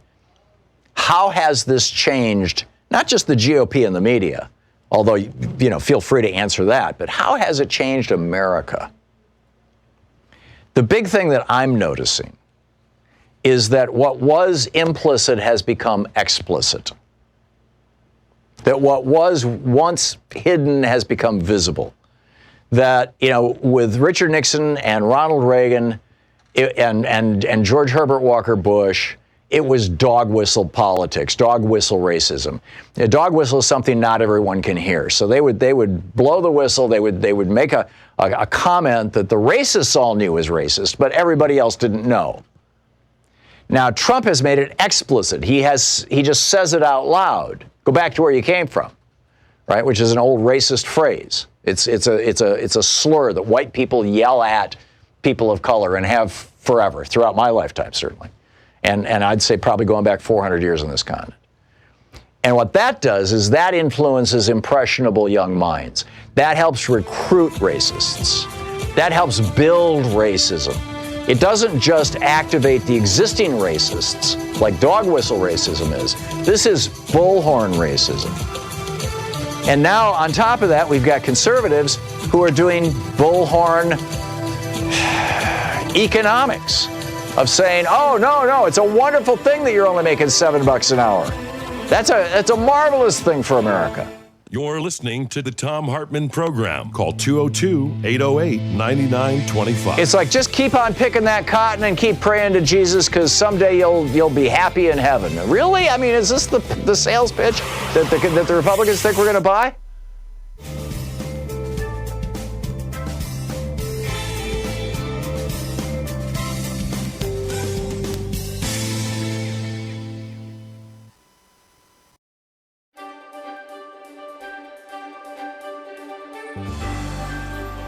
For our book today, we're reading from Elon Papp's book, The Ethnic Cleansing of Palestine. This is from the preface. It's titled The Red House. The Red House was a typical early Tel Avivian building, the pride of the Jewish builders and craftsmen who toiled over in the 1920s. It had been designed to house the head office of the local Workers' Council. It remained such until toward the end of 1947, it became the headquarters of the Haganah, the main Zionist underground militia in Palestine. Located near the sea on Yarkon Street in the northern part of Tel Aviv, the building formed another fine addition to the first Hebrew city on the Mediterranean, the White City, as its literati and pundits affectionately called it. For in those days, unlike today, the immaculate whiteness of his houses still bathed the town as a whole in the opulent brightness so typical of Mediterranean port cities of that era and that region. It was a sight for sore eyes, elegantly fusing Bauhaus motifs with native Palestinian architecture in an admixture that was called Levantine, in the least derogatory sense of the term. Such too was the Red House, its simple rectangular features graced with frontal arches that framed the entrance and supported the balconies of its two upper stories. It was either its association with the workers' movement that had inspired the adjective red, or its pinkish tinge that it acquired during sunset that had given the house its name. The former was more fitting, as the building continued to be associated with the Zionist version of socialism when, in the 1970s, it became the main office for Israel's kibbutzim movement. Houses like this, important historical remnants of the mandatory period, prompted UNESCO in 2003 to designate Tel Aviv as a World Heritage Site. Today, the house is no longer there, a victim of development, which has razed this architectural relic to the ground to make room for a car park next to the new Sheraton Hotel. Thus, in this street, too, no traces left of the White City, which it has slowly transmogrified into the sprawling, polluted, extravagant metropolis that is the modern Tel Aviv. In this building on a cold Wednesday afternoon, 10 March 1948, a group of 11 men, veteran Zionist leaders, together with young military Jewish officers, put the final touches on a plan for the ethnic cleansing of Palestine. That same evening, military orders were dispatched to the units on the ground to prepare for the systematic expulsion of Palestinians from vast areas of the country.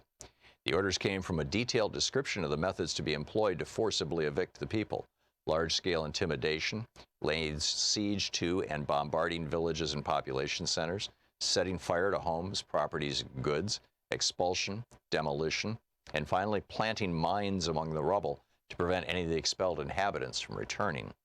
Each unit was issued with its own list of villages and neighborhoods as the targets of the master plan. Codenamed Plan D, Dalet in Hebrew, this was the fourth and final version of less substantial plans that outlined the fate the Zionists had in store for Palestine and consequently for its native population. The previous three schemes had articulated only obscurely how the Zionist leadership contemplated dealing with the presence of so many Palestinians living in the land that the Jewish national movement coveted as its own. This fourth and last blueprint spelled it out clearly and unambiguously. Quote, "The Palestinians have to go," end quote.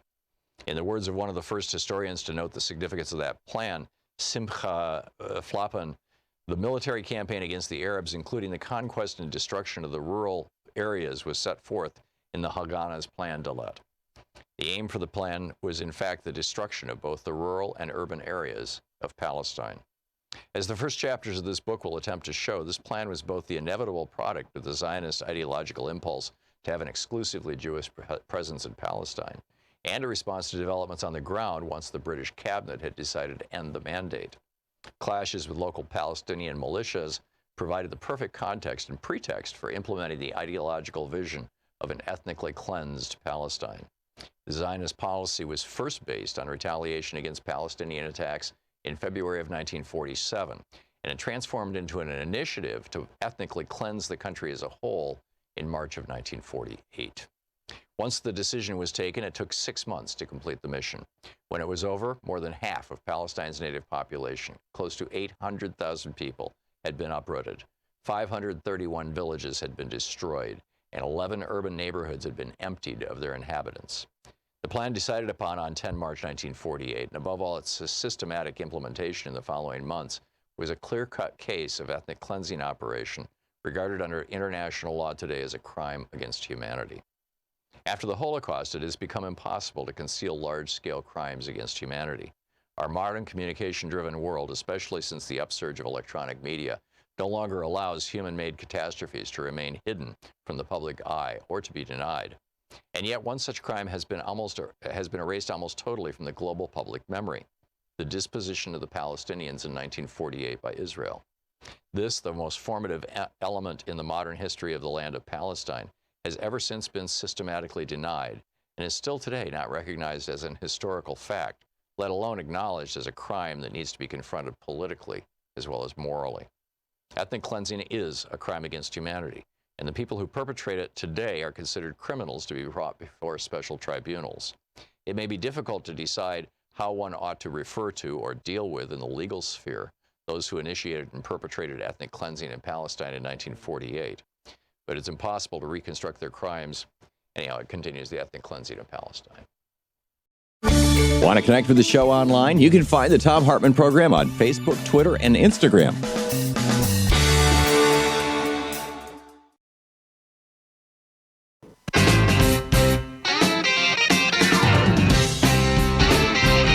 It's Thom Hartmann. The second hour of our program today brought to you by X-Chair. More information is available at xchairtom.com.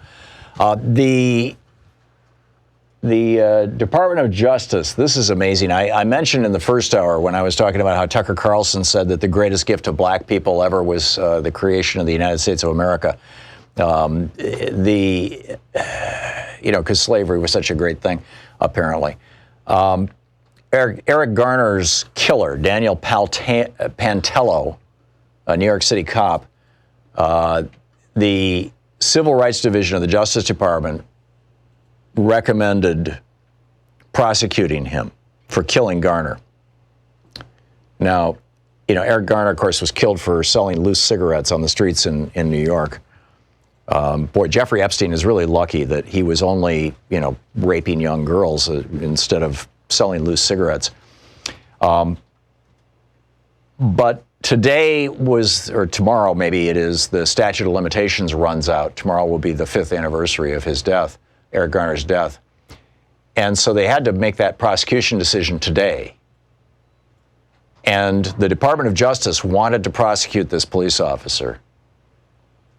And Bill Barr personally overrode the decision. Let that sink in. Vicki in Denison, Texas. Hey, Vicki, what's on your mind? I was listening earlier. I've been on here for a while, and y'all were talking about, the effects that Donald Trump has had on relationships. My son and my best friend, they will bring up Trump, and they will get so angry to the point that they are, yelling at me and calling me, saying, you're just a Democrat. And, I tell them, I'm not a Democrat. I'm an American. I don't know exactly where everything went wrong, but from listening to your show, I can see that it's been wrong since forever. Yeah, well, it just amazes me, and maybe I just wasn't paying enough attention that the animosity and the hatred and the anger that are coming out of these people who are following Trump. Yeah. Oh, they try to put that on you, that you are the one that is wrong, and you're the one that's being angry, and that you're the one that's, They're trying to destroy the modern. I'm sorry, I thought you were. Go finished. ahead. Well, I'm just saying they're trying to destroy the modern version of America and take us back to the version of America before the New Deal. They want to do away with everything from Social Security to Medicare to unemployment insurance to the minimum wage. These are all, Medicare came from Lyndon Johnson, but all the rest of this stuff came out of Franklin Roosevelt's presidency. And the conservative movement, and they'll tell you this right up front. I mean, this is not how they say it on Right Wing Hate Radio or on Fox News, but this is the underlying agenda, is tear down the New Deal, tear down the right of people to organize into labor unions, tear down the right of, eliminate Social Security, eliminate the minimum wage, do away with child labor laws, actually, is one of the things that is on the Convention of States agenda. Oh, my Lord. Yeah, I mean, this is what they're seriously all about. Wage, I'm 54 years old. When I started working at 16, I believe it was either $3.25 or $3.75, and so it hasn't gone up. But what, $4 in 40 years? Right. Whereas inflation has massively gone up, because back then, I remember, when Louise and I were first married, that we would try to save $3 to go to Taco Bell for dinner for the both of us. And now my mother-in-law lives with me, and it's my husband, my mother-in-law, and I. And we go to Taco Bell. We each get like one thing, and it's $16. Yeah, exactly. It's and like it's just. How can people go do that if they're not even making $15 an hour? Yeah. And on that topic, these companies are reporting just astronomical amounts of profit that they are making. Yep. And instead of giving that back to the people that are making that money for them, they're like, well, if you do that, then the cost of the food's going to go up, or the cost of the product, and we're going to have to get rid of people because we can't afford to pay them. You can't afford to pay them. Look at your profit margin. Yeah, exactly. It's not. Companies have to make a choice. They're either going to make a little less, pass a little less profit along to their stockholders or their owners, and pay more to their workers, or lay off workers. But if they lay off workers, they're not going to have the productivity that they wanted before. So anyhow, Vicki, excellent points all. Thank you very much. April in Prince Wales Island, Alaska. Hey, April, I will be in Alaska next week. Louise and I are going on this listener cruise with a bunch of people who listen to the program. And anyhow, I'm looking forward to it. What's up? You spoke a cruise. There you go. That was one of my, discussions about what I wanted to talk to you about. Ketchikan, Alaska. These cruise ships come up. They're allowed to dump their sewer right into the channel. Oh my God. Okay. Well, I'm gonna find out if this ship is doing that, and if it is, I will raise hell. Yes. But people have been out protesting. Alaska right now is protesting. Anchorage Valdez, Fairbanks, you name it. They're all protesting what Trump and Dunleavy are doing. They have Dunleavy is your governor? All these big companies are not paying taxes anymore. Right. They're just not paying their share. And now they're giving us crumbs in the first place, and now we're not even getting crumbs. Yeah. They're taking away our lives that we need. We have a ferry that takes us from one place to another. That's our highway. They're taking that away. They're taking small clinics away that people need to go to in these rural areas. They're taking that away. They're taking away arts endowment. They're just constantly cut, because these big companies are no longer paying their share. We're paying our taxes. We're getting crumbs. Yeah. That's exactly what's going on up here. They're destroying Alaska piece by piece. And like I told you, Ketchikan, Sitka, Juneau, they're all being poisoned by the sewer that they're allowing them to just flush out into the channels that people live on. Beaches are no longer allowed. We eat subsistence foods here. We eat off the land. We eat fish. The EPA cutting out all these, you can dump poisons now into our rivers where our fish are going up. Wow. I don't understand any of it. Yeah, well, it's all about making more money for big corporations. It absolutely is. April, thank you for sharing that with us, and thanks for the heads up on the cruise ships. I will find out what the story is. Valentino in Oak Park, Illinois. Hey, Valentino, what's up? Hi, good afternoon, Tom. Thank you for taking my call. Sure. I was just calling regarding the book that you was reading before about what changed in the United States. I'm an immigrant from Italy. I have a green card. Mm-hmm. I called before, and I had to adopt a girl from Guatemala. My wife, she's an African American, and I had to declare bankruptcy for a surgery that I had last winter. Oh my! And I'm afraid to get deported. My daughter's afraid to get deported. My daughter, she's citizen because she's adopted, and she already be called, go back home, go back in your country. My wife, of course, she's African American. She's used to have this, deal with this incredible races that they race every day. And now we are a family of multicultural, and I'm afraid to get a ticket. I'm afraid to have a speeding ticket because I had a green card. I mean, this is how far. It was not here. It was not like that 20 years ago. No. I mean, it wasn't like that tragedy. 3 years ago. Exactly. I would never have a fear to say, oh, my God, if the police stop me, there's something in my record, and I see knocking on my doors, and I get deported. And my daughter, which is 17, my youngest one, they know that. They understand what this president say. And yesterday, I own a little antique restoration, a restaurant antique painting. Yesterday, she's come out work for me, and the first day, she was 17, and she told me, David, are you afraid to be deported? I'd be devastated if it happened to you. Wow. This is a child, a 17-year-old child that told me, my child. And she get called at school. Are you a dreamer? Go back in your country. Not often. Thank God the town that we live is pretty liberal, pretty nice. But, she's a beautiful brown Mayan-looking girl. And she's American. She's American citizen. I adopted when she was 6 months old, and she had to deal with this every.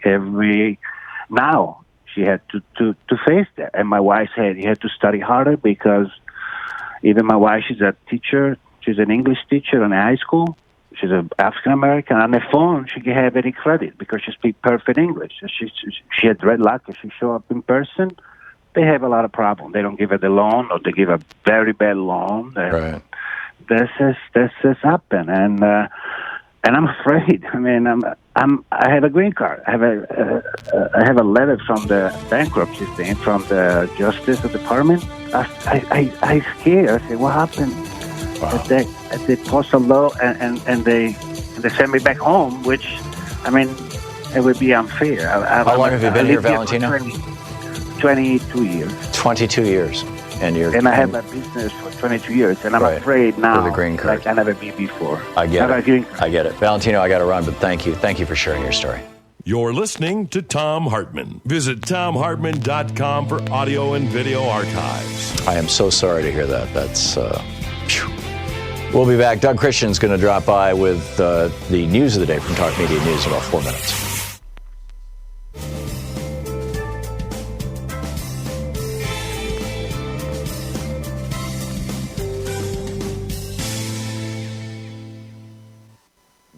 And welcome back, Greg in Lompoc, California. Hey, Greg, what's up? Hi, Tom. Love your show. Listen all the time. Thank you.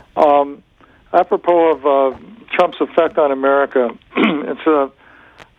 we get the national view from the news channels on the tube, and other viewpoints from more grassroots from Free Speech TV and other independent channels, if there are any. But personally, Trump hasn't changed me in my political philosophy ever since my first president, was killed in the streets of Dallas, Texas. And ever since then, I was shocked that the military force and the military might of the United States was not enough to protect him. So what about the rest of us? So I've not really been all that enthusiastic about the anti-forces, the reactionary forces that we. But the question I was asking, Greg, is has the right-wing takeover of our media and of the political machinery of this country, by and large, how has that influenced your life? How has that changed America? And how has that change affected you? Well, it's the effect has been a cumulative one, but it's been to further research and understand why I have the aversion to the right-wing philosophies that I do. Mm-hmm. And I understand that my dad, who like your dad was a paragon example of a good guy, didn't quite make it through World War II in the service, so he did it just by selling stocks and bonds. And I'm a Vietnam vet, so to make a long story short, he voted for candidates, Richard Nixon, etc., who eventually put his own son in harm's way. Yeah. Because I was drafted. Yeah. And that is, I might say, a late blooming realization that takes some of the shine off my dad, who is otherwise, as far as I'm concerned, a pretty great Texan. Yeah. And you know, Well, I'm sure he wasn't intending that when he voted for those people. Yeah, and I'm the oldest of 12, and he did everything possible that you could do to satisfy what we call the norms of American life. You know, get married, have children, and work hard, and move up the ladder and stuff like that. And at the same time, I've been watching the effects of votes of his and others for the forces of reactionary people, and I've learned a lot more. And it bothers me a lot that the people we talk about now as the Koch brothers were the early financiers and co-founders of the John Birch Society, which in my father's day was the go-to response for people that are consider themselves conservative. Yeah, well, and the John Birch Society led the Impeach Earl Warren campaign all across the United States after the Brown versus Board of Education decision in 1954. Greg, thank you for the call. We'll be back. Doug Christian is going to drop by and let us know what's going on in the world today. Stick around.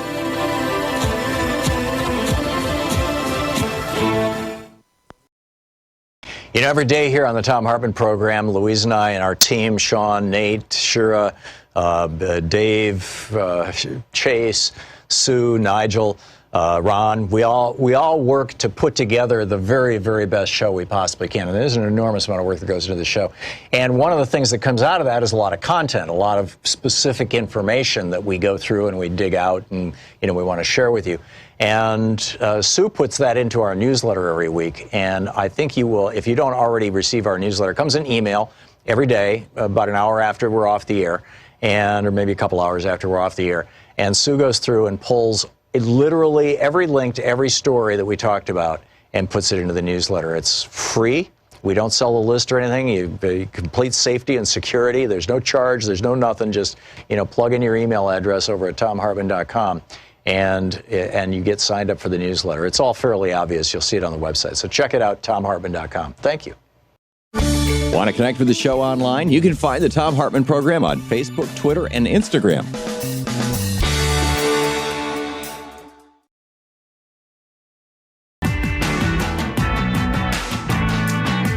Come back. Let's check in with Talk Media News and find out what's going on in the world today. This report brought to you by goatsfortheoldgoat.com and Loving What You Do. Ellen Ratner's new book. On the line with us is Doug Christian. Hey, Doug, what's going on in the world today?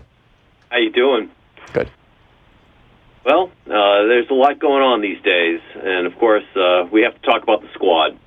Of course, the contretemps originally began with the Democrats, the two factions. When Nancy Pelosi brought her caucus in and said, look, you progressives, you want to make a perfect pate, but I am in the business of legislating, and I know how to make an imperfect sausage. And she said, what you need to do is, if you have a problem, come to me. Don't tweet, don't make it public. Now these are her words, the pate and sausage thing? These are her words, okay.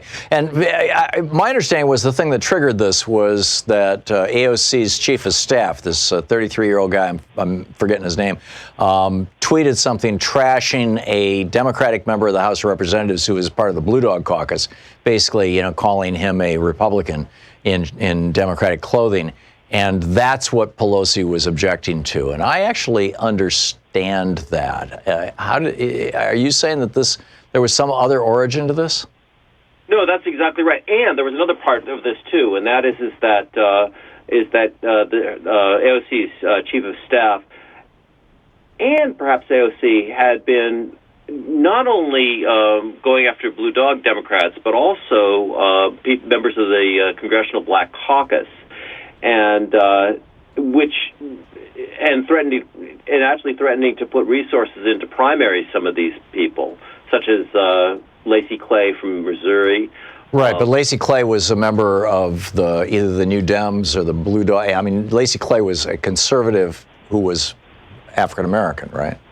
Yeah, that's why conservative Democrat. So it wasn't that they were going after the Congressional Black Caucus, as you just said. It wasn't that at all. It was that they were going after individual members of the House of Representatives who were not even liberal Democrats, much less progressive Democrats. And one of them happened to be black and a member of the Black Caucus. Right, that's true. That's true. Let's be clear about this. Yeah, no, I'm glad you specified that. But the main thing is that these people were not progressives. And one of the things that Nancy Pelosi said is, look, our majority is dependent upon compromise. If we think we're going to be pure, we are not going to hold the majority in the House. And that was her argument. And these freshmen, the members of the squad, these freshman women, have pushed back pretty hard. Well, to the extent that they're not voting, that they didn't vote for this compromise bill that gives Trump billions of dollars with no controls over, how he uses the money, which is going to be the topic of my next hour's conversation. But okay, so what else is going on in the world, Doug? Well, of course, the president just went off on a long screed, perhaps you might call it, on almost everything, including immigration, the detention centers for the kids, the economy. I personally think that he was born on third base and thought he hit a triple here with the economy, but he's taking all the credit, saying it's the strongest ever, that the best job numbers ever. He's also trashing the Fed, saying they don't know anything about running an economy. That if they ran it the way he said to run it, that we'd already have hit 30,000 in the Dow. He says that but we probably would have. On the other hand, we'd probably be heading for a 1929 style crash. Well, yeah, exactly. I mean, it's like if you are if you take too many stimulants in your body, eventually you'll crash. and the Fed has always tried to mitigate that kind of curve where we would actually begin to go down. So that we do not have inflation. And so they try to be very careful and conservative about this. Yeah, but Jay Powell now is afraid for his job, so he's doing what Trump says to do, or so it looks. What else is in the news, Doug? What? What else is in the news? Well, he also spoke very highly of Xi Jinping, the Chinese Prime Minister. Chinese Minister, the President for life. He said, here's a man, when he gets what he wants, he said he's the Fed, he's the President, he's one man, and he does get things done the way that he should. So is Trump implicitly endorsing the Chinese system of government? Sounds like it. It sure sounds like it. Which is, it's a communist government. I mean, has anybody told Donald Trump that? He's trashing AOC, calling her a communist, and he's praising an actual communist. The irony there is rich. Doug Christian with Talk Media News. Thank you, Doug. Thanks. Yeah, good talking to you. We'll be back. It is, it's coming up on the top of the hour. I want to get into what's going on with some of these children in these detention centers as well. Stick around. We'll have that conversation in just a minute. You're listening to Thom Hartmann.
In the Thom Hartmann Book Club today, our book is by Frantz Fanon, and it's The Wretched of the Earth. This is from the chapter on national culture on page 145.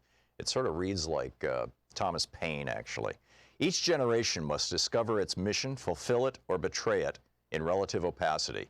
In the underdeveloped countries, preceding generations have simultaneously resisted the insidious agenda of colonialism and paved the way for the emergence of the current struggles.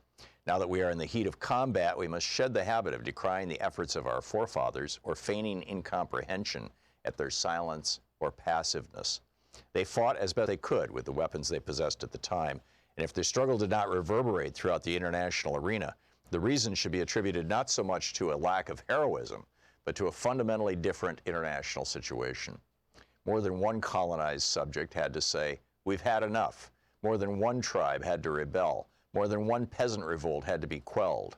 More than one demonstration had to be repressed for us to stand firm, certain of our victory. For those of us who are determined to break the back of colonialism, our historic mission is to authorize every revolt, every desperate act, and every attack aborted or drowned in blood. In this chapter, we'll analyze the fundamental issue of the legitimate claim to a nation. The political party that mobilizes the people, however, is little concerned with this issue of legitimacy.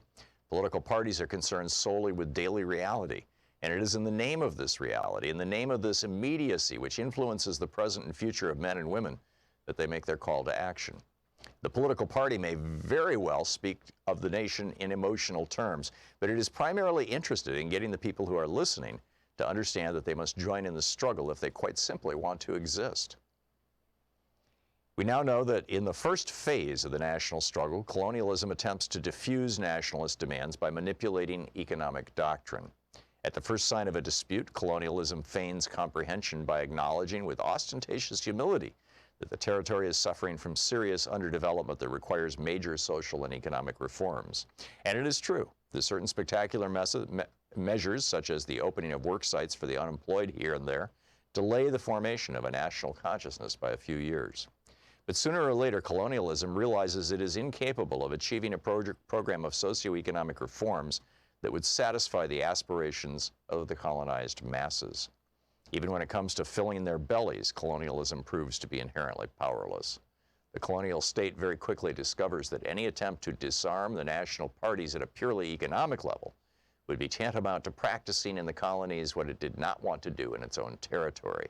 And it is no coincidence that today the doctrine of Cartierism is on the rise just about everywhere. Cartier's bitter disillusionment with France's stubborn determination to retain ties with people it will have to feed, whereas so many French citizens are in dire straits, reflects colonialism's inability to transform itself into a nonpartisan aid program. Hence, once again, no need to waste time repeating, better to go hungry with dignity than to eat one's fill in slavery. On the contrary, we must persuade ourselves that colonialism is incapable of procuring for colonized people the material conditions likely to make them forget their quest for dignity. Once colonialism is understood where its social reform tactics would lead it, back come the old reflexes of adding police reinforcements, dispatching troops, and establishing a regime of terror better suited to its interests and its psychology. Within the political parties, or rather parallel to them, we find the cultured class of colonized intellectuals. The recognition of a national culture and its right to exist represent their favorite stomping ground. Whereas the politicians integrate their action in the present, the intellectuals place themselves in the context of history. Faced with the colonized intellectuals' debunking of the colonist theory of a pre-colonial barbarism, colonialism's response is mute. It is especially mute since the ideas put forward by the young colonized intelligentsia are widely accepted by metropolitan specialists. It is in fact now commonly recognized that for several decades, numerous European researchers have widely rehabilitated African, Mexican, and Peruvian civilizations. Some have been surprised by the passion invested by the colonized intellectuals in their defense of a national culture. But those who consider this passion exaggerated are strangely apt to forget that their psyches and their egos are conveniently safeguarded by the French or German culture, whose worth has been proven and which has gone unchallenged. I concede the fact that the actual existence of an Aztec civilization has done little to change the diet of today's Mexican peasant. I concede that whatever proof there is of the once mighty Songhai civilization does not change the fact that the Songhais today are undernourished, illiterate, abandoned to the skies and water, with a blank mind and glazed eyes. But as we have said on several occasions, this passionate quest for a national culture prior to the colonial era can be justified by the colonized intellectuals' shared interest in stepping back and taking a hard look at the Western culture in which they risk becoming ensnared. Fully aware that they're in the process of losing themselves and consequently of being lost to their people, these men work away with raging heart and furious mind to renew contact with their people's oldest inner essence, the furthest removed from colonial times. Let us delve deeper. Perhaps this passion and this rage are nurtured, or at least guided, by the secret hope of discovering beyond the present wretchedness, beyond the self-hatred, something that redeems us. You know, every day here on the Thom Hartmann Program, Louise and I and our team, Sean, Nate, Shira, Dave, Chase, Sue, Nigel, Ron, we all work to put together the very, very best show we possibly can. And there's an enormous amount of work that goes into the show. And one of the things that comes out of that is a lot of content, a lot of specific information that we go through and we dig out and, you know, we want to share with you. And Sue puts that into our newsletter every week. And I think you will, if you don't already receive our newsletter, it comes in email every day, about an hour after we're off the air, or maybe a couple hours after we're off the air. And Sue goes through and pulls literally every link to every story that we talked about and puts it into the newsletter. It's free. We don't sell the list or anything. You complete safety and security. There's no charge. There's no nothing. Just, you know, plug in your email address over at thomhartmann.com and you get signed up for the newsletter. It's all fairly obvious. You'll see it on the website. So check it out, thomhartmann.com. Thank you. Want to connect with the show online? You can find the Thom Hartmann Program on Facebook, Twitter, and Instagram.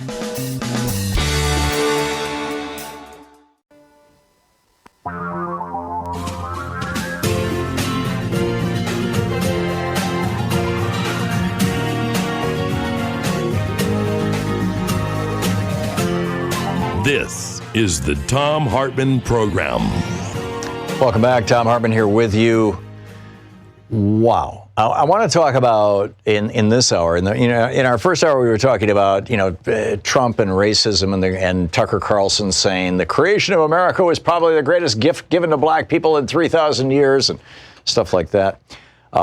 In our second hour, Charles Sauer kicked it off with a debate with me about him saying that not only should we keep the minimum wage at $7.25, we should do away with it altogether.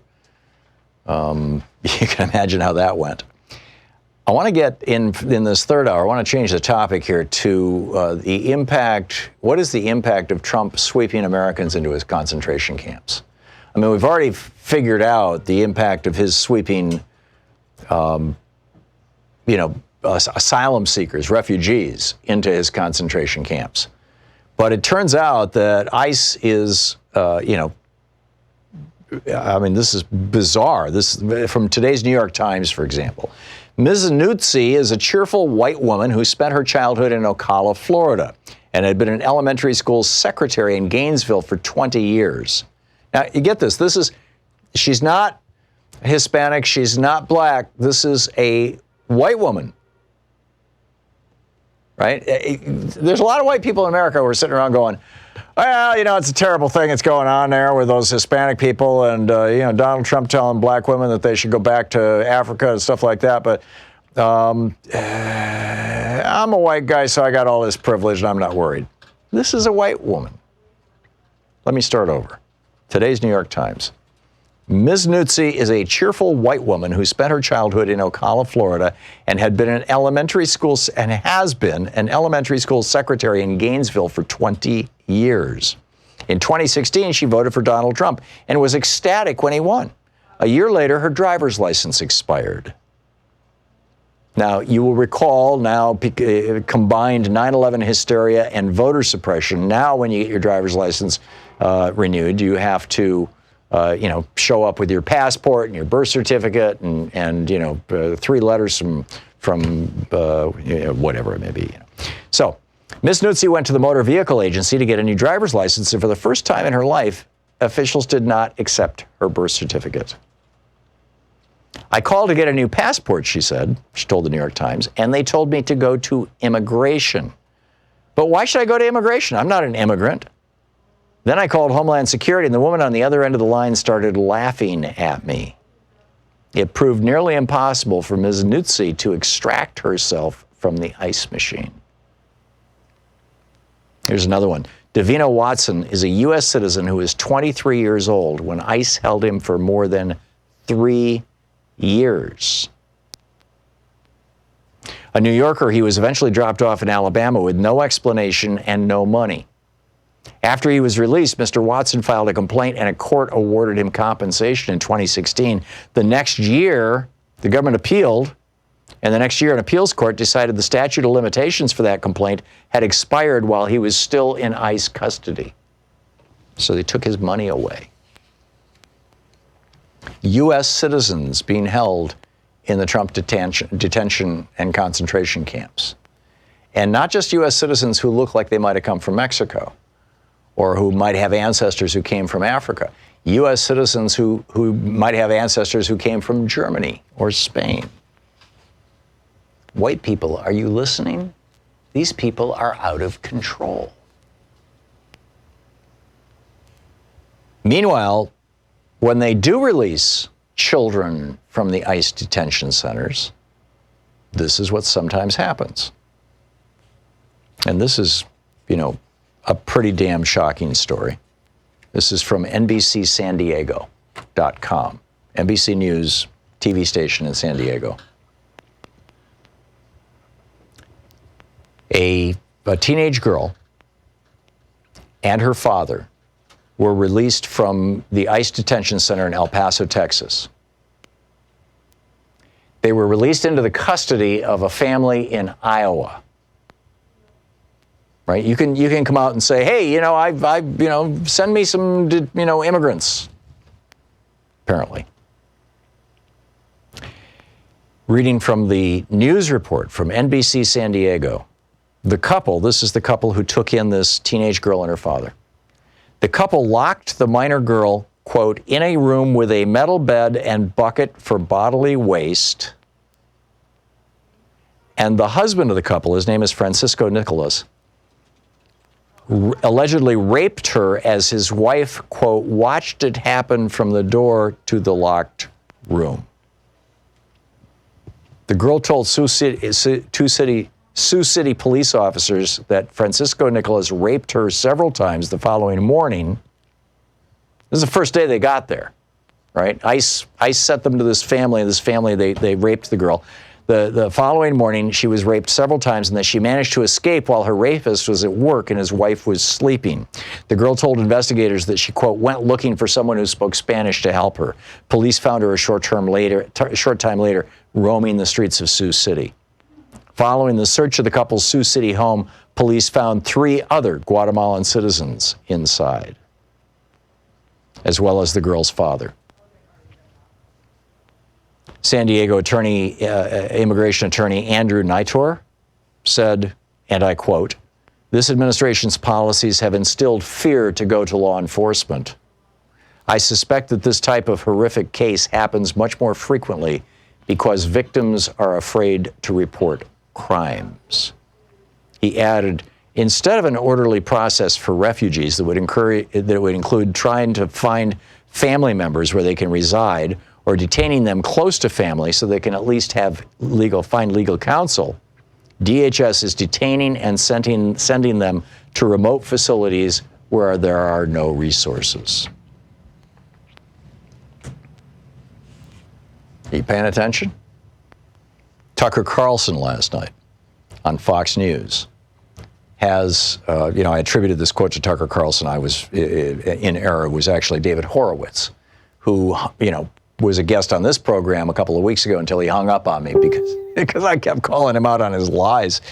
This is what David Horowitz said on the Tucker Carlson show. I'm thinking of this ignorant attack by Colin Kaepernick. Oh, black guy, of course. And Nike on the Betsy Ross flag, which really goes to the creation of America. The creation of America was probably the greatest gift to black people in 3,000 years because slavery was considered a normal institution for all those years. Well, actually, in large parts of Africa, and among tribal people all over the world, indigenous people who lived all over the world. Slavery was not part of their culture.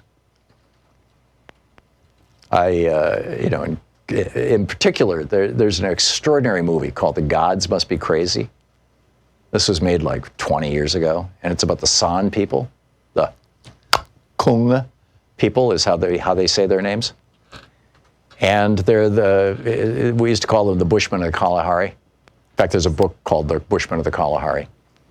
And it's an African tribe that lived in South Central Africa for, as far as anybody can tell, over 100,000 years. And it's just a beautiful, beautiful insight into their culture.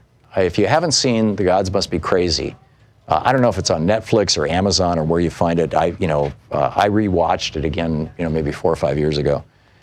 But, there were large chunks of Africa. There was no slavery. But not according to David Horowitz. Anyhow, he says, unfortunately, the people who hate America on the left, and this embraces so much of the Democratic Party these days, have conducted a 50, 60-year attack on Christianity in this country. Well, Christianity was used to justify slavery, remember? The Mormons said that the mark of Cain was blackness. And the sales pitch by the slave owners, the people who enslaved people, was, just pray to Jesus, and when you're all done picking the cotton and you eventually die of exhaustion, you'll go to paradise.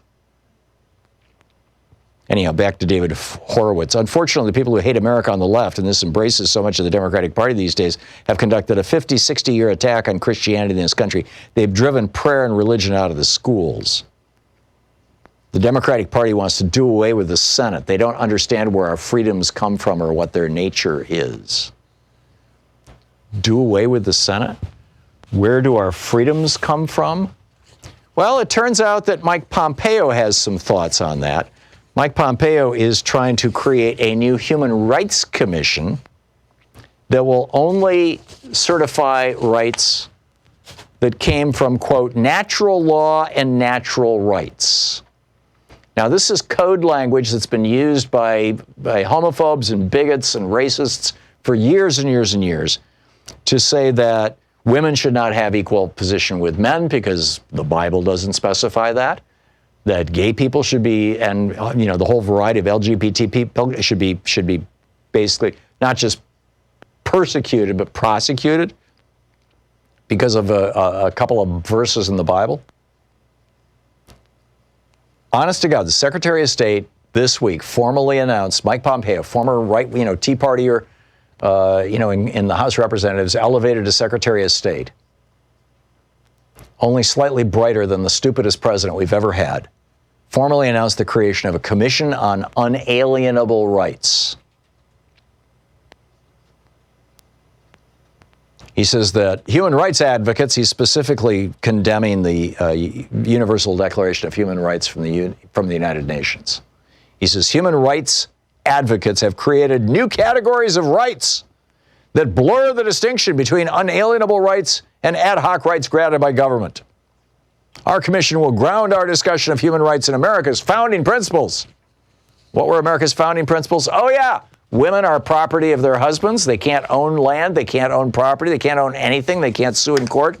If their husband dies, they get assigned basically an owner, a keeper, who gets to take a third of their husband's estate, and who can decide whether they get to keep their children, and if so, what religion they're raised in. This was the law in the United States right up until the early 1900s. And slavery? I mean, this is... Meanwhile, the Prime Minister of the United Kingdom, Theresa May, a conservative, came out and said the Prime Minister's view is that the language Donald Trump used to refer to these women, the squad, was completely unacceptable. Another British politician called it 1950s racism straight from the White House. First Minister of Scotland said the President of the United States telling elected politicians to go back to other countries is not okay, and diplomatic politeness should not stop us from saying so loudly and clearly.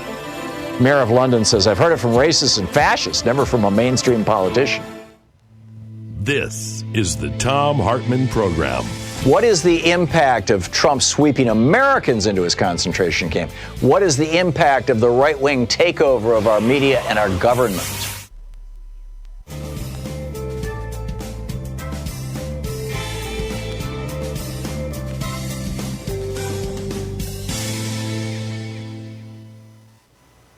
And welcome back.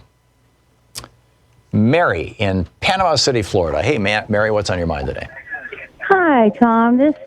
My name is Mary. Anyway, the reason I'm calling is because of Donald Trump. For one thing, I cannot stand to see these babies and all these people in cages like dogs. That's wrong. Racism is wrong. Donald Trump calls himself a Christian. He better think again, because he's all against anyone that's not white. Well, I got news for that man. Jesus Christ was all of color. So he's against our Lord too? Yeah. They need to get him out of office because he's selling our country out. These poor people in these cages, those children, they're going to be this is going to be with them all their lives. He's a bad person. He belongs in prison. Well, he may well end up in prison. I think this is one of the reasons he's working so hard to get himself reelected, is because he knows that he and the entire Trump crime family will probably go to jail if he doesn't win the election. And I know, to me, God help us if he's reelected because of these foreign countries, because he's completely destroyed what God made and what our wonderful veterans fought and died and lose their legs and arms for this country. Yeah. And I'm completely for my veterans, take care of my veterans. And this man didn't even serve our country. His kids didn't serve our country. Right. Why in the heck is he in the White House? Yeah, well, he's in the White House because he got a little help from his friends. Mary, thank you for the call. Yeah, amen. Carol in Menneson, Pennsylvania. Hey, Carol, what's up? Hi, Tom. How are you? Good. Yeah, I want to talk about the concentration camps and a few things about Trump. Mm-hmm. I have a theory about Trump. I don't believe he's either a Republican or a Democrat, and I do believe that he's out completely for himself. He's been working on the Bannon idea of the deconstruction of America, and he's doing it very effectively. Yes. And what I don't, and I mean, I understand Trump really well. He's beyond evil. I mean, he's just evil, and I have no regard for him whatsoever. But what I don't understand is why the Republicans in Congress and why Pelosi in the House with the Democrats are not doing something really significant, like an impeachment inquiry, to rid us of this nightmare which he has brought to this country. It's just appalling what we have to live with. I never thought I'd live long enough to be afraid of my own government. Did you? No. If you want to see Pelosi impeach Trump, all we need to do is get 50% of the Democrats, more than 50% of the Democrats in the House of Representatives saying that they want to sign on. That's all it's going to take. What are they waiting for? We're up to 85 now. So, are we really? You know, well, that's something. If you have any Democratic representatives in Pennsylvania, please call each one of their offices. Oh, I do. And ask them if they have signed on to a request for an impeachment inquiry. Specifically. All the time. And I tweet Nancy all the time. Yeah. Well, you need to be tweeting to your individual members of Congress, because Pelosi's just counting votes. That's all she's doing. I know. Carol? My feeling is that there's a tragedy about to happen. Yeah, I think you're right. Carol, thank you.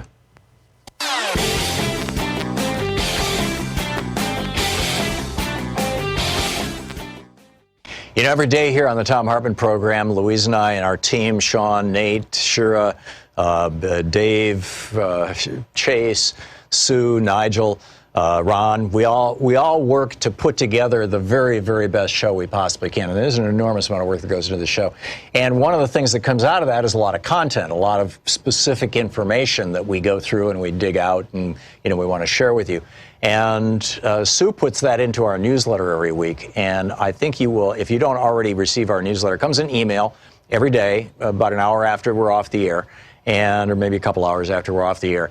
And Sue goes through and pulls literally every link to every story that we talked about and puts it into the newsletter. It's free.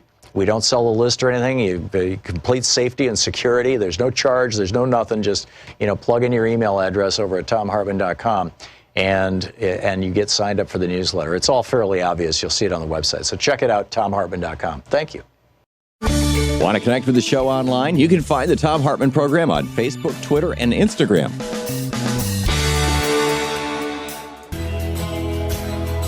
Welcome back. Thom Hartmann here with you. And Rudy in Atlanta, Georgia. Or Atlanta, California. Hey. Excuse me. Hey, Rudy, what's up? No, Atlanta. Hey, how you doing, my friend? Good. Two questions. How's Mike Malloy doing? I haven't talked to Mike in about a year, so I'm not sure. I think he's doing it. He's continuing to podcast. He's stopped doing his regular show. Mike has always been one of my radio heroes. I used to listen to Mike when I lived in Atlanta, when he was on whatever it was, WSB, I think it was. Yeah. Yeah, Mike Malloy. So you're from Atlanta, Georgia, Rudy? Yes, I am. Yeah, okay. Yes, I am. Mike said this day was going to happen, but that being said, Tom, Trump administration, this guy, he's a threat to white America, and I'm just telling you. Yep. I mean, when you add, I used to get mad at white America because they allowing this to happen, but I find myself feeling sorry because, Tom, I travel the South. And when I tell you that white America is suffering behind this guy, I'm telling you, white America is suffering. Yeah. See, when you start leaving the metropolitan area of most of these cities, you start getting into the suburbs and rural places in these cities. And right. Man, I've never seen as many white men holding signs up. I work for food. I've never seen as many white women on. Tom, and to your listeners, I'm a middle-aged black man. I've been a truck driver for almost 30 years. And when I tell you this,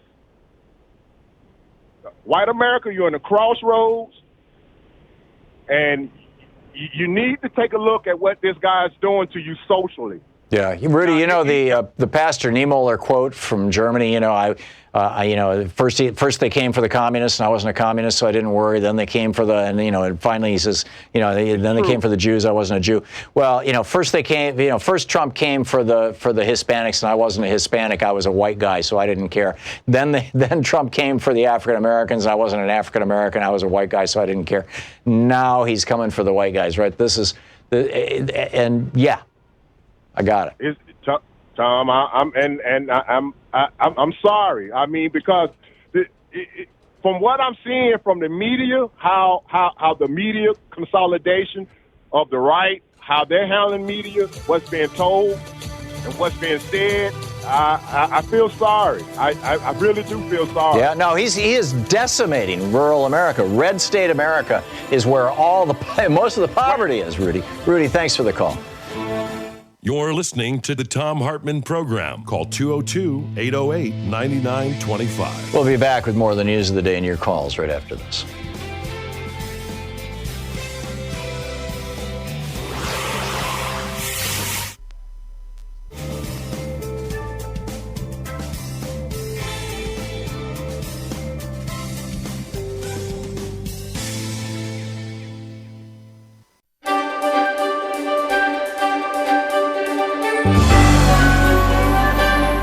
Today in the Thom Hartmann Book Club is by Robin Marty. It's titled Handbook for a Post-Roe, as in Roe v. Wade, for a Post-Roe America. And the cut line on the front says, the future without Roe is coming straight at us. This is the roadmap you need for the tough times ahead. This is from Chapter 7, page 101, titled Knowing Your Comfort Zone, Why Civil Disobedience. Access to abortion and birth control isn't just a health care issue and an economic issue, it's also a civil rights issue. And like every civil rights battle, gains are made through acts of civil disobedience, or working outside the legal framework. Married people officially gained the right to access birth control only after Estelle Griswold, the executive director of the Planned Parenthood League of Connecticut, opened a clinic and began offering contraception in direct opposition to the 1960s state law forbidding it.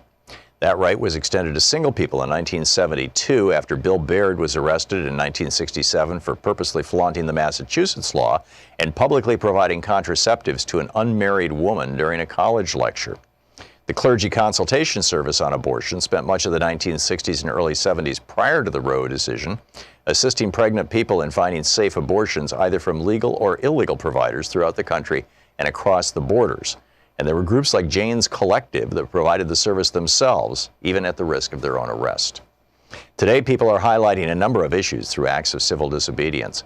North Carolina had weekly mass arrests at their state capitol during Moral Mondays protests, while the Black Lives Matter movement physically closed highways with their bodies. And of course, when Brett Kavanaugh was appointed to the Supreme Court, hundreds of activists were arrested, some multiple times, for interrupting his hearings, protesting in the Hart Building when it became clear the Senate Judiciary was not going to investigate claims of past sexual assault. Some protesters even blocked the stairs prior to Kavanaugh's swearing-in ceremony. As our society recedes further into racism, sexism, xenophobia, and classism, opposing the power structure through nonviolent means grows more imperative. Aaron Mattson, the co-founder of the reproductive rights group Repro Action in Teen Vogue, wrote, "If Roe is overturned or gutted, it is certain that some states will propose and enact some abortion bans, new abortion bans. Again, nonviolent civil disobedience should remain on the table, this time targeting state and municipal level lawmakers. We must remember that while in several contexts abortion rights supporters lack immediate political power, in spite of the fact that nearly 7 in 10 Americans do not want to see Roe overturned, we always retain the power of using our bodies to stop or slow the machinery of state repression." End of quote. Mattson adds, ultimately, it's up to activists to decide. Are we willing to break convention if lobbying fails? Are we willing to strategically expose ourselves to the risks of arrest? And if we are not, are we willing to look into the eyes of the future generations who will be incarcerated for abortions, miscarriages, and pregnancy complications? End of quote. Repro Action is a growing network of state-based activists that conducts political events, teach-ins, and other direct actions to increase access to abortion and birth control services. They currently have national campaigns as well as individual campaigns in D.C., Virginia, Missouri, Arkansas, and Wisconsin. You can join up with or financially support Repro Action to increase their national and local reach. Subchapter title, Is Civil Disobedience Right for Me? What are you willing to do to make sure that you, the people you know, or even total strangers have access to contraception and abortion care, especially once more abortion options become illegal? Are you willing to be arrested if you participate in direct action or nonviolent protest? Is helping someone obtain abortion pills worth a potential prison sentence? Would you drive a teen to another state to get an abortion if that drive makes you an abortion facilitator and thus a federal criminal? You may believe you're willing to risk everything to help someone get an abortion, and that may well be what is needed in some cases in a post-Roe America. But make sure that you've really thought out all the consequences of such a radical approach. These are the questions you should be asking yourself now before new laws are put into place. One small silver lining of the Trump era is the way it has energized so many people to actively resist the political agenda. There are more activists, donors, candidates, and protesters than there have been in decades. And that means lots of people who can work together and step in when and where people are needed. But in certain geographic areas, it is and will continue to be harder to find those with the ability and privilege to do resistance work. For example, with the Trump administration's increasing militarization of ICE and border security, checkpoints into and out of America will be more scrutinized than ever before. With a population that in many cases is literally trapped in places like the Rio Grande Valley or Las Cruces, where undocumented people can neither leave the country for services nor go further into the U.S. for care, the need for additional action and people who have the willingness and ability to act may be greater than in New York City or the Bay Area. Maybe you have a very specific skill set.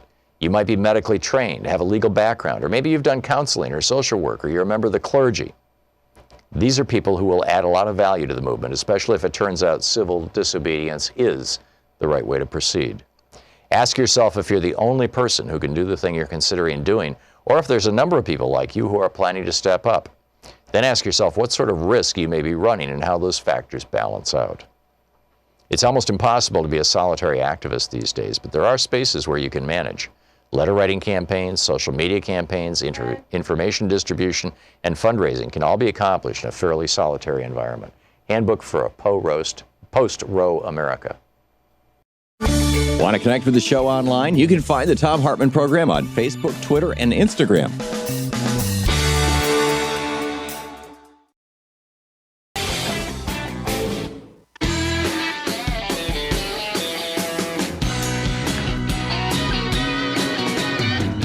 Welcome back. Thom Hartmann here with you. This show is brought to you by 8 Sleep. The pod is the first bed designed to boost your performance. More at 8Sleep, EIGHT-sleep.com/Tom, T-H-O-M. Well, let's just dig right into it. I think I've thoroughly gone through. Well, actually, there's one. But wait, there's more. Okay. CARE, the Council on American Islamic Relations, just came out and pointed out that Cory Gardner, the Republican senator from Colorado, and Ben Carson, the HUD secretary, sat through a meeting. It was the Western Conservative Summit in Denver. They both spoke at this meeting. And so at this meeting, the former Colorado State Senate president, a guy by the name of John Andrews, the former head of the Senate in the state of Colorado, said, "I just know this, the simplistic approach of simply granting unconditional freedom of religion to a religion that does not believe in freedom, and never doubt me, Islam does not. That approach is civilizational suicide, my friends. Some speakers at this weekend will disagree with me. They may tell you that a good and faithful Muslim can be a good and faithful American. I'm sorry, I don't see how. Not when one holds Sharia law supreme, the Quran, the commandment that they've received from above to dominate the globe, and the other holds the Constitution supreme. Something has to give. America's in a war to the death, and I don't think it's going very well." He also said America can only win that battle if we summon the courage to name our enemies. 2 of them. The name of one is Marx, and the name of the other is Muhammad. And right after this guy finished, Cory Gardner got up on the stage and gave his own speech. This is breathtaking. I mean, this is the kind of language that Hitler used, citing places in the Bible where it says that the Jews are God's chosen people, and God said, "Go forth and multiply and take over the earth," and where, Jewish people were in the Bible, God said, "Oh, take the city of Ai and kill everybody and, put the king's head on a spike." And Hitler said, basically, these are not peace-loving people. And here we have now the former president of the Colorado State Senate, John Andrews, saying the same thing about Muslims. This is beyond disgusting. This is not America, or at least this is un-American. This is fundamentally un-American. Ronald in Chicago. Hey, Ronald, what's up? Good afternoon, Tom. How are you? Good. What's on your mind? It's strange you just made that analogy, because that's exactly what I'm going to talk about. What I was talking about. People forget when Hitler made his reign of terror in Germany, he not only habitually killed Jews horribly, but he also included in that all other kind of things that he didn't think were part of the super race. Anybody who was gay, anybody who was of another color or another religion, anything that was against what he was doing. Yep. And it's crazy how this is playing itself out. We fought a world war, supposedly to end all wars, so things like this wouldn't happen. I'm 78 years old, Tom, and I didn't think in my years that I would see anything so disgusting as what Trump is doing in this nation. Yeah, and Mitch McConnell came out this morning, held a news conference, and said, Trump's not a racist. Really? Gagged me with a spoon. And can I make another statement too, Tom? Certainly. I look at our news media, and on the Sunday shows, I heard Peggy Noonan say that if these 4 women who are speaking out against these atrocities don't shut up, they're going to ruin the Democratic Party. I hear Chris Christie said, keep on talking, because if they keep on talking, we'll get more Republicans elected. That's sad. I think it's also wrong. I think that the squad is the future of the Democratic Party, and it's not just the direction that the Democratic Party is moving. And by the way, it's not some new direction. It's basically back to the values of the Democratic Party that were held by Jack Kennedy, Lyndon Johnson, Franklin Roosevelt, Harry Truman. But it is also the direction that the majority of Americans are moving. Absolutely, because I'm not new to the ball game. I started following politics when I was 11 years old. Yeah. And my first rodeo was the 1952 conventions of the Republicans and the Democrats. Both of them had open conventions that year because Harry Truman didn't run for another term. Right. But at least back in those days, we had a senator, you mentioned that, Rick Dirksen, who was a Republican, but who knew how to govern. Yeah. And we had Lyndon Johnson, who was a public school teacher in Texas, who was a segregationist, but changed the way he thought to pass revolutionary civil rights reform. Yep. And, and then I look at what's going on now and what we have for what they call government. Yeah, it's a virtual reversal of that. Absolutely. Mitch McConnell is sad. Yeah. He's Donald Trump with a brain. It's a sad thing. Yeah. To see what's going on in this country. Yeah. And it's scary. Yeah, I agree. Thank you very much, Ronald. Thank you. Mike in Detroit. Hey, Mike, what's up? Hi, Mr. Hartman. How are you today? Good. What's on your mind? I'd like to talk about ICE and how the media is affecting it. So on 2016, on St. Patrick's 2016, it was announced that the U.S. officially announced that ISIS killing Chaldeans in Iraq was a genocide, and nobody really talked about it. In the media, they talked about, arguments about how big certain parts of the current president are. And then the conservative media actually started running with it. And you and I might say the reason ISIS exists is because of bad foreign policy on the U.S.'s part. So you're talking about ISIS. Yes, ISIS. Okay. But also ICE, I-C-E, and how it relates to that. Okay, how does it relate to ICE? Okay, I'll skip ahead a bit. So a few years ago here in Detroit, ICE arrested a lot of Chaldean Americans. We're about to send them back to Iraq. It was a genocide waged against them for minor crimes, and almost nobody outside of Detroit media even remotely talked about it. And you want to know how it's affecting us? That's pretty much it. It's making us blind to it, blind to things that are happening. That was a preamble to what's going on the border now. Wow. I read about Chaldeans. It's Chaldean, right? Yep. In the Bible, but I didn't know. I had no idea what part of the world that was. That's a region of Iraq? Yeah, they're native to Iraq and still predominantly Catholic, and that's why ISIS is killing them. And the right-wing media, up until Trump started, rounding up for detention. Unfortunately, none of them got deported. But before that happened, they were praising it, trying to use it as anti-Muslim rhetoric, and then even though they're deporting Catholics just because they happen to come from that region of the world. Yeah, that was amazing. That was 2017, I believe, was right after the Muslim ban. Yeah, and they were Catholic, and they were being sent to go. Like I said, fortunately, the legal processes prevented it from that. Well, eventually somebody told Trump that they were Catholics, and so he was like, "Okay, we can't piss off the Catholics. There's a lot of Catholics in America, so we'll just keep focusing on Muslims, who are only 1% of Americans." Yeah, and they're also a big part of the refugee crisis. A lot of them are still waiting to come in, and the largest Chaldean population in America is in the Detroit area. So, I hear about this a lot, but I talk to people outside, and they have no idea what's going on, and that's what the right-wing media is doing. It's keeping us in the dark in the preamble, so when the border stuff happens, Well, it's also they're Everyone also doing a terrible job of providing any in-depth information on any of this stuff, because they basically take 3 or 4 news stories and just recycle them through, and they're all sports type stories. And I don't mean about the sports, but I mean treating politics like sports. Who's ahead? Who's that's behind? Absolutely true. They never talk about the issues. They never go into any depth on anything. I mean, I have given up on MSNBC in the morning, and I'm just watching Stephanie Miller now entirely. It's just bizarre. Mike, thank you for the call, and thanks for the information. I didn't know that. I appreciate it.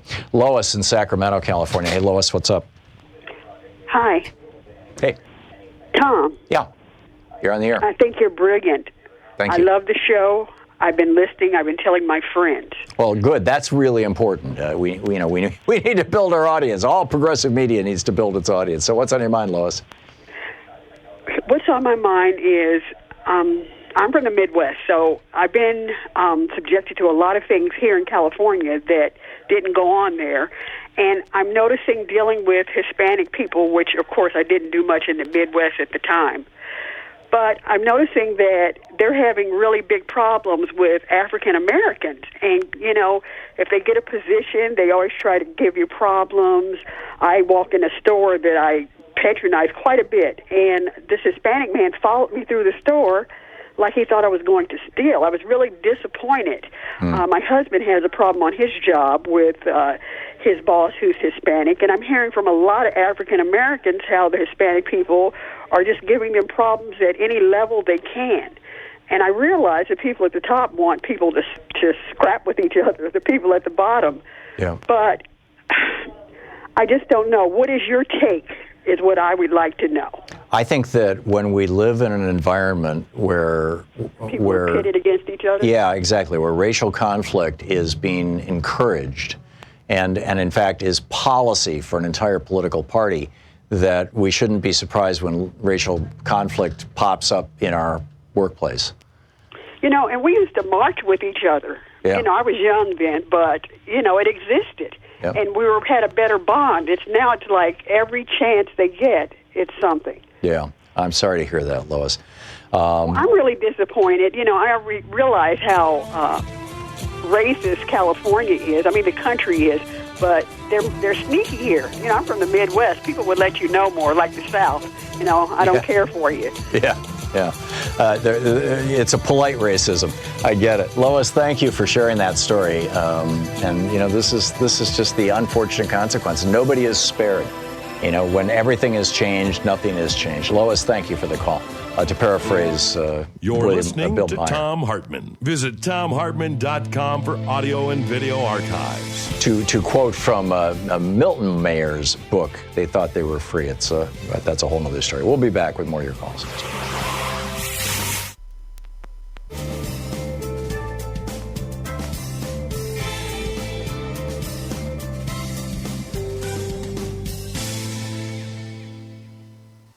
And welcome back. Tom in St. Paul, Minnesota. Hey, Tom, what's on your mind? Hey, Tom, you got to give me a minute or two here. The Democrats are falling into the trap that the Republicans and Trump is laying. They want this racist argument. We lose. This morning on NPR, there was a guy from UC Berkeley, professor named Lopez. He's calling this racism theater, and he says the Democrats lose when we play into this racist game, because when you call them a racist for calling out their racism, they say you're the racist, and they win with that argument. What we need to do, because what they're trying to do is, if you notice today, McCarthy said it's about socialism and freedom, those two words, right? Yeah. We need to put them on the defensive and make them label them un-American. The Democrats need to say, like Bernie, we are FDR Democrats. Make them attack FDR, who they call the socialists. So you calling me a socialist? You said FDR was un-American? We have to twist this jujitsu, right? And bring the F word, fascism, back. FDR, the socialists, defeated un-American fascism, domestic and abroad. Somehow we have to turn this, and we have to argue the socialism freedom argument, the otherness. They want to make us the other. We have to make them the other. Yeah. I don't disagree, Tom. The thing is, it goes beyond you and me. I mean, this is unfortunately there's not a lot of strategic thinking going on inside the Democratic Party right now, as far as I can tell. And I know. I see them just grabbing at straws, and they're Bannon's all behind this, because I saw him in an interview talking about we're going to make it all about race, and the Democrats will lose. And this professor at Berkeley said this morning, we lose when they pull us into this trap. Right.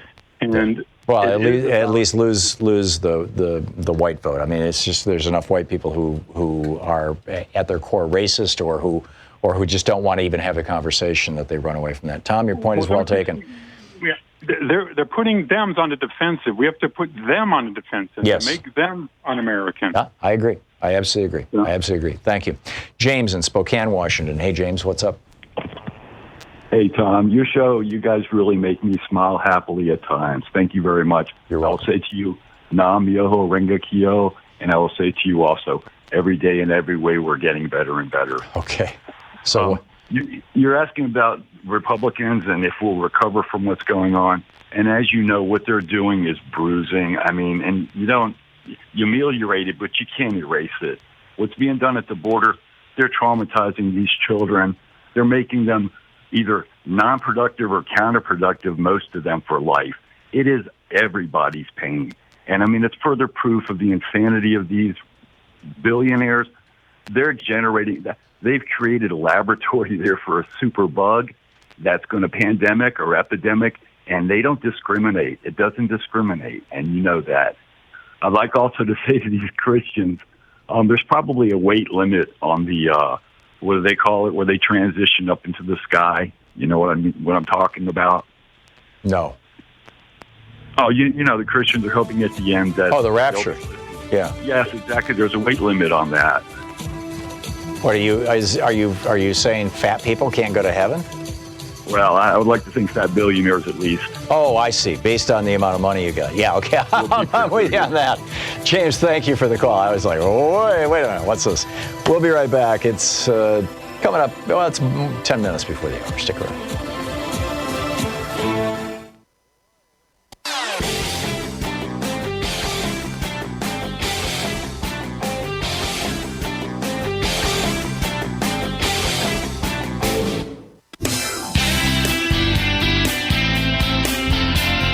Welcome back. Thom Hartmann here with you. And Tom in Joppa, Maryland. It says here you disagree with me about what?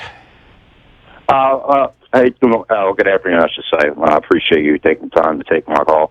I disagree with you in quite a number of things, sir. One topic that I disagree with is the way that you describe the Muslim religion as the fact that, it's sickening and disheartening that we're racist or Trump put a ban on the Muslims.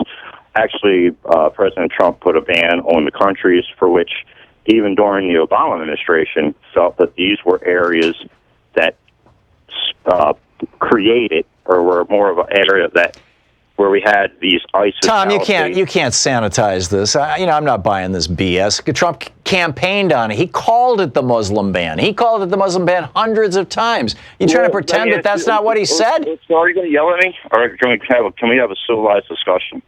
That's all. I'm trying to have a civil discussion, and see, that's part of the problem with the Democratic Party and the socialist aspect. And let us not forget what the Nazis stand for, the National Socialist Party. Right, the Nazis stood for white supremacy. The Nazis stand for white supremacy and Christianity. The Nazis grounded. No. You had Archbishop Mueller, right? It was the head of the Catholic. He was the Nazi. The head Nazi Christian, Hitler appointed him. Nazism used Christianity. And an army. The Nazis had more of the occult. Okay, and if we look at the word they called themselves Christians. Holocaust, during the Webster Dictionary, states is a spiritual sacrifice. Tom, the reality is that Christians like Nazis have deformed Christianity to murderous ends. Muslims like Al-Qaeda have deformed Islam to murderous ends. And there have been times in history when Judaism has been deformed to murderous ends, mostly back, 2,000 years ago in the Bible. But every religion is subject to this. But that doesn't mean that you condemn every single member of that religion.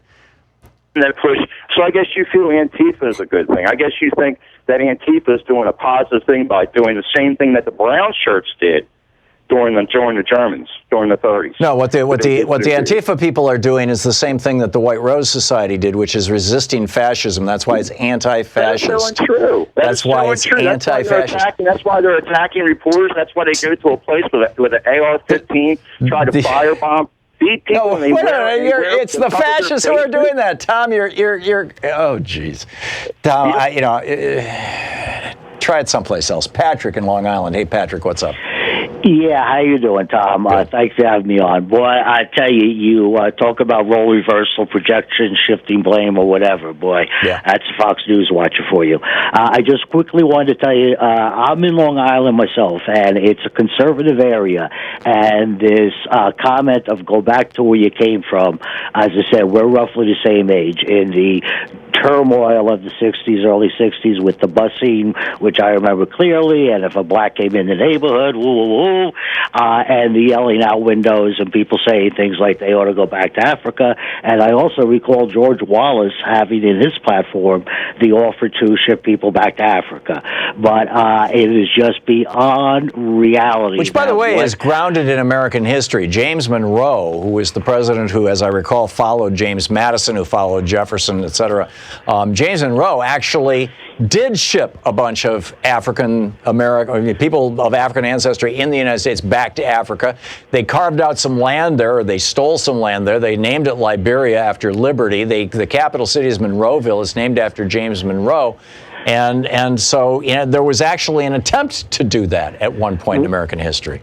Would that be repatriating in your view? God only knows. I'm not, I'm no student of James Monroe or his presidency. I just know that happened, and that sometimes when you hear white racists saying, go back to Africa, sometimes they'll actually point back to that point in American history.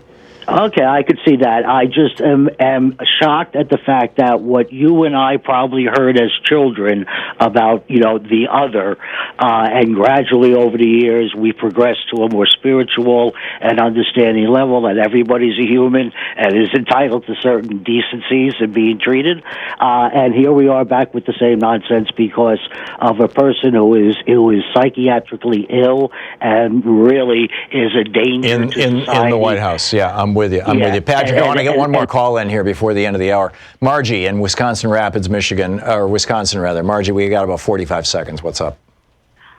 First of all, how does this affect white people on the borders? They are targeting birth certificates that were written by midwives because they can't prove which side of the border they were both on because they weren't born in a hospital. Because you live near the Canadian border, you mean? Mexican border. Oh, the Mexican border. I, however, have a different problem because they're targeting birth certificates. I don't have one. I have a certificate of live birth, along millions of others like me who are adopted at birth, and the birth certificate was changed. Oh, wow. I was terrified to get my passport renewed. Wow. I mean, this is, first they came for the communists, right? This is how it starts. Margie, thank you for sharing that story. What a day. Thanks so much for being with us today.